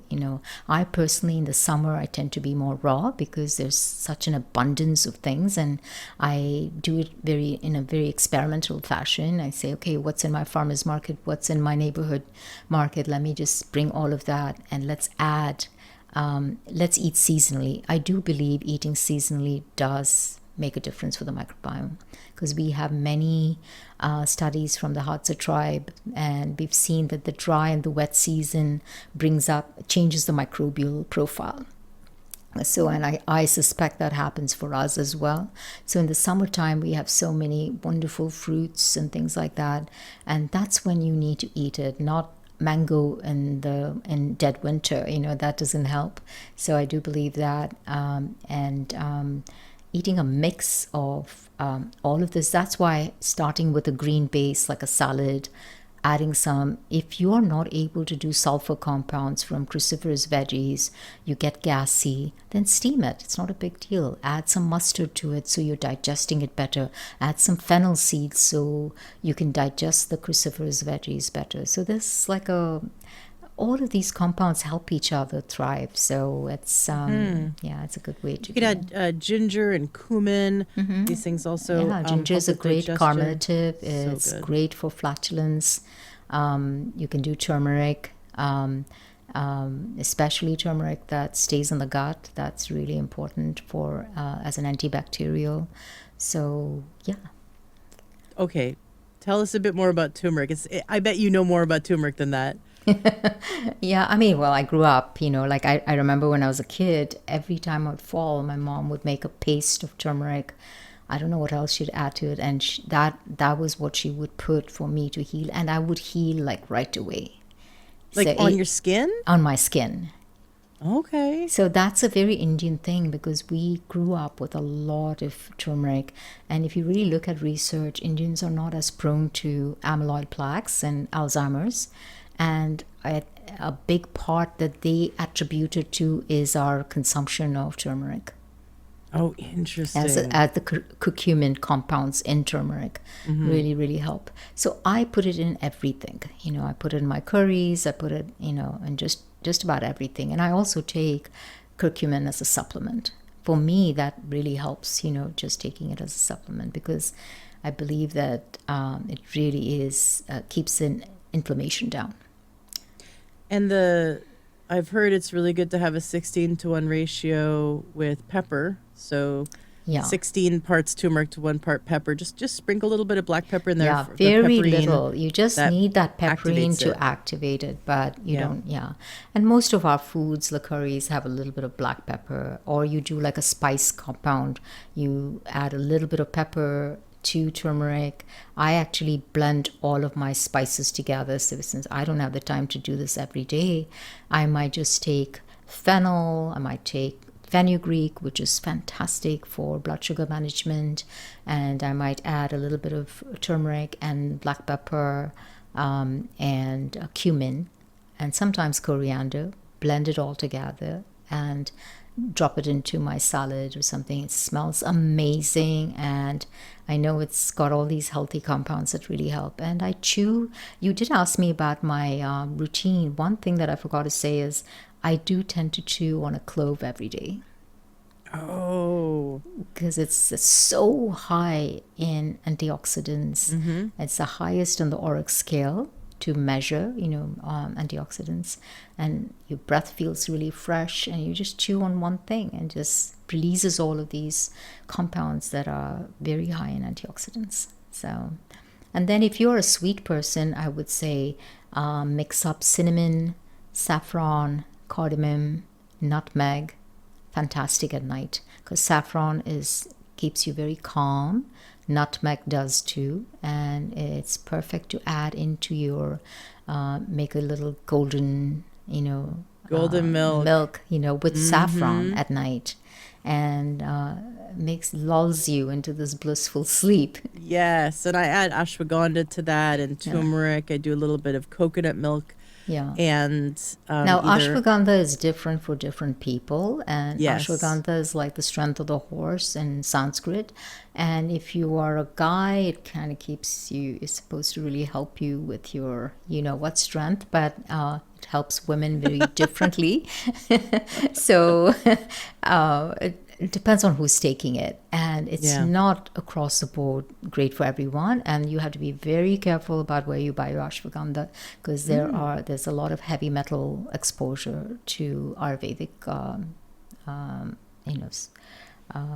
spices and herbs. So that's the reason I did mention I have no affinity to Banyan Botanical, but it seems to be the one company that seems to really take it seriously. There may be others around, but this is the one that I've put some research into because I love my Ayurvedic herbs.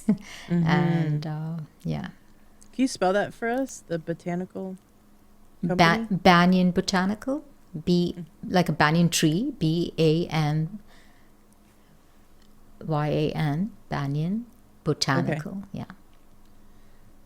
That's interesting. Yeah, the name sounds familiar, but I just wanted to make Yeah, sure it's the that one, I everyone think even Vasant caught Lad, that. all the people who are in the Ayurvedic know-how, they all kind of recommended, I think. And I looked into it and I felt like, gosh, these people are doing a lot of third-party testing to check for heavy metals. Heavy metals is a huge problem today with a lot of things. If you buy turmeric, for example, they need to be testing that turmeric. And that was interesting for me. I mean, I was buying this very fancy organic turmeric, thinking I'm spending a lot of money on this. It's probably good, but then I came across a research where they were actually testing McCormick. And didn't have any heavy metals, so I switched and I said, okay, I'm just paying $3 for this. So much better. So sometimes it's not the money, it's that it's the intent in the company of how much, like for example, canned foods. Eden is one that I really love, and Jovial. They really have taken the time to think about BPS, BPA, and some, so put their dollars into that rather than just the marketing. So I love that. So I like to support brands that are really cognizant about all of these things like microplastics and the junk behind it, the foods that we eat today. So I love it. If the microbiome had a voice, what do you think it would be telling us today? it would first say, please do not go to Home Depot to buy food for me. Eat some fiber. I think if I were to just sum up my book in like one word, I would say fiber. But plants, right? Because the second someone says fiber, I always think of a canister of like some supplement. Some Oh, no, fiber no, no. What I supplement. mean is, like, first of all, no animal protein has fiber. No animal foods have fiber. It's all coming from plant sources. And varying up your plant sources is what I mean when I say get different kinds of fibers. Start with foundational layers, that's your veggies and fruits, and lentils and beans and things like that. Then add some enhancers like nuts and seeds and fermented foods and good fats. Those are all that enhance your microbial picture. And finally, bring in very judiciously, with intent, some functional foods. Oat bran that's high in beta glucan, polyphenolic compounds, flavonoids. You've mentioned healthy fats a few times. Do healthy fats positively affect the microbiome? Yes, they've done many studies with ketogenic diets and the microbiome. It does take a beating, and we end up, seeing the microbial profile change when people are on it for a very long time. And saturated fats also affect the microbiome. In a negative way? Negative way, yeah, negative, yeah. So, but you've mentioned make sure you're eating healthy fats when it pertains to supporting the microbiome. So, Yeah. because we understand that like fiber-rich foods it's like the food. The microbiome eats our food and then gives us nutrients. But healthy fat or foods and high in healthy fats, how does that positively impact the microbiome specifically? Well, the microbiome, I mean, if I want to just make the comparison, right? If you're eating a lot of things that have saturated fat or, things that are, high in dietary fat, it can negatively impact the microbial profile. You may end up with more certain kinds of bacteria that thrive on it, and that can tend to be can be pathogenic. So in order for you to have more balance and have more eubiosis in the gut, choosing fats that they seem to be the way to do it. And it's not just for the microbiome, it's for our health as well. If you think about it, 80% of the cholesterol is made in the liver. The 20 odd percent is coming from food sources, and it's largely coming from animal sources, right? Cholesterol, plant food does not have cholesterol. But if you take it one step further and you look at dietary fats, saturated fats also can raise your cholesterol. So, and from that perspective, maybe keeping an eye on your intake of coconut oil, which it's a saturated fat, is a good thing if you are prone to higher cholesterol numbers, especially ApoB and LP little a. So Yeah, I'm thinking more about the overall lifelong Got health. it. Yeah, Got it. not So just yeah. healthy fats specifically don't positively impact the There, gut microbiome. I want to say that there are a couple of studies that seem to say that it does, but it's not as rampant as the studies done on fiber. Got it. Got it. And I mean, you touched on a subject we could do a whole interview about with cholesterol. Just to clarify, cholesterol itself is so important for the structure and function of our body that we make it. The liver makes it, but not only the liver, actually every single cell in the body with a nucleus makes cholesterol, and it's used for 70% of the white matter of the brain is cholesterol. The myelin sheath protecting our nerves are cholesterol. Every cell wall is made up of these phytolipids and cholesterol. Our sex hormones, the stress hormones, our bile. Yeah. It's very Vitamin important. D. Yeah. Right. It's a necessary nutrient. But vegans who don't eat any meat or any kind of animal at all, our bodies make it. Yeah. So it's a nutrient the body makes. The problem is looking at the markers where we go, okay, this might be a red flag that we're moving towards heart disease. The misnomer is that cholesterol causes heart disease. It's the red flag. Certain cholesterol markers are a red flag that the way our lifestyle and eating is moving towards heart disease. Yeah. But and I know we're wrapping it up, but I'm curious on the studies that you came across that link gut health and heart disease, or healing the gut helps heal the heart. Yes, definitely. I mean, just you open the show with talking about your own heart health, and that's an area with especially TMAO conversion that's been studied pretty well, and I think we have some evidence there that it's linked to cardiovascular issues, just the gut microbiome and how it's actually taking in foods that are high in carnitine and things like that, and creating or producing metabolites that are detrimental to us. So there seems to be a cardiovascular component with microbial health. And so we could definitely talk about it the next time. I think cholesterol and heart health is so confusing for people, because there are so many people who are saying that it doesn't matter. You could have high LDL and you'll be fine.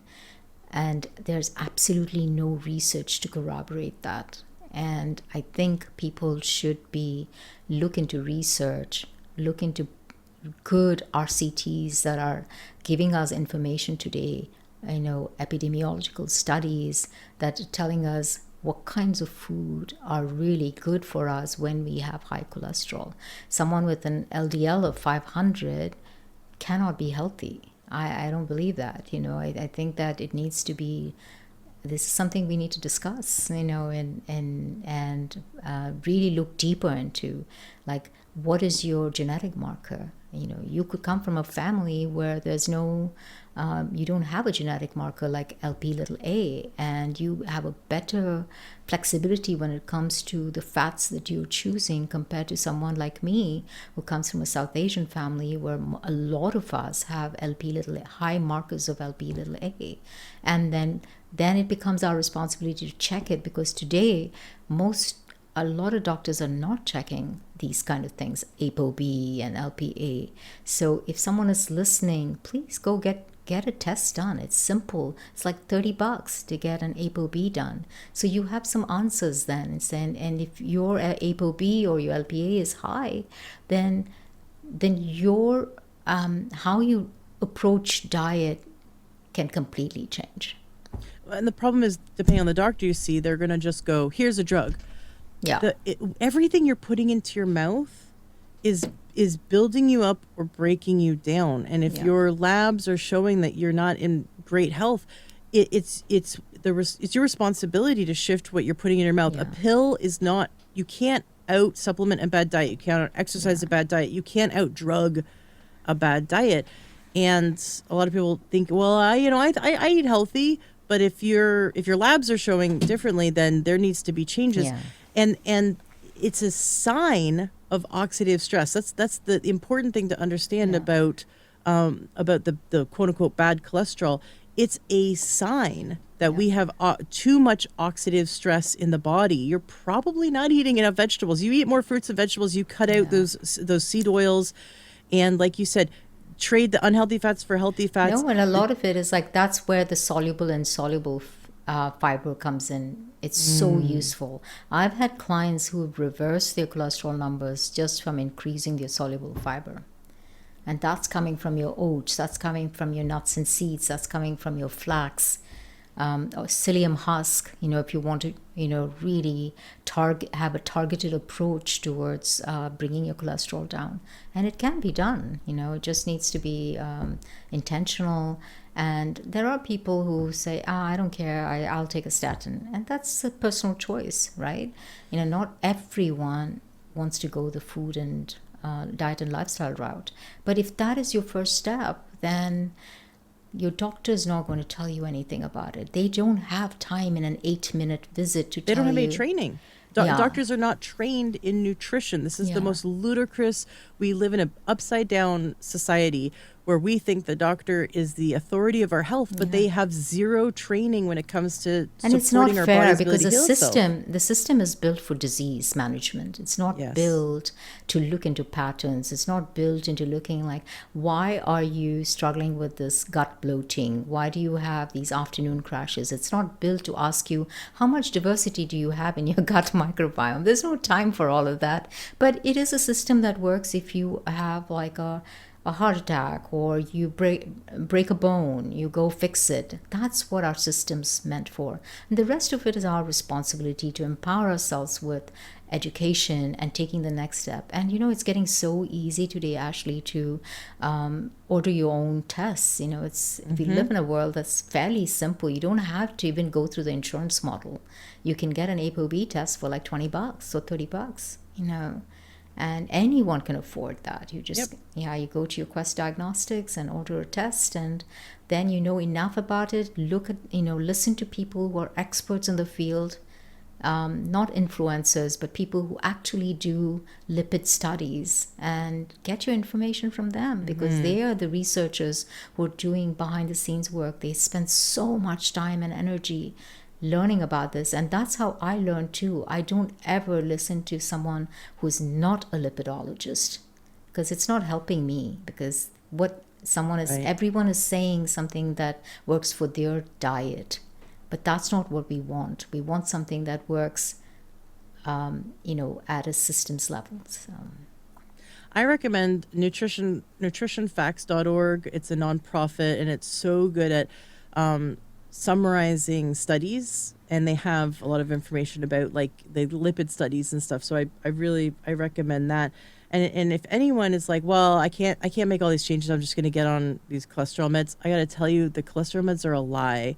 They create a sense of false security. They are not protecting you in the long term, and in fact, they are going to speed up your death. They cause dementia. They cause you to have, later in life, have more falls, and then people who, break their hip from these falls because they lose their sense of balance, they lose their ability to feel their hands and feet.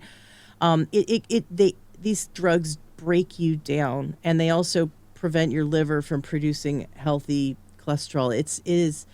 There's so many things I could say about how dangerous statins are in the long term. Whereas these simple changes, like you said, eat the rainbow, add some spices to your life and eat the rainbow and see what happens. Something very simple. is going to build you up and build you up in the long term as well. And then walkinlab.com is my favorite place to go buy my own labs. They can go through Quest or LabCorp, which is great. It has been such a pleasure having you on the show. Thank You're you. welcome back anytime you want to come share and do a deep dive into any of these topics. We didn't even get to talk about your 9 arms of wellness. Your website is 9armsofwellness.com, and there's 9 arms of wellness that you discuss, and you've got your book Flourish from Within, Feed Your Gut for Lifelong Health. Be sure to check out Anu's book that is coming out right now. So exciting. Congratulations. Thank you. Yeah, and I don't know when this episode drops, but is it in a couple of weeks? By the time this drops, your book will be coming out. Okay. All right. All right. Awesome. It's such a pleasure having you on the show, and please come back when you have more to share. Thank you. Thank you, Ashley. It's a pleasure.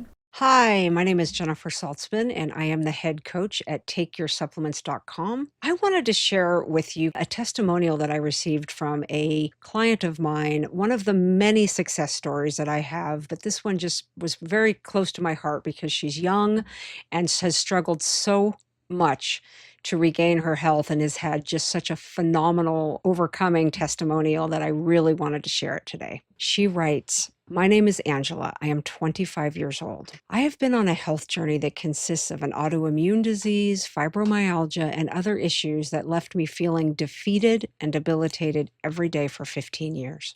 I have seen 8 different specialists, and many doctors have been in and out of physical therapy dealing with symptoms I thought would leave me wheelchair bound and in diapers by the time I was 30. Well, I am now 25, and after everything I've learned through Jennifer at TakeYourSupplements.com, that definitely won't happen. Some things doctors have said to me have crushed my hopes. I was told to lose weight and that my pain would go away.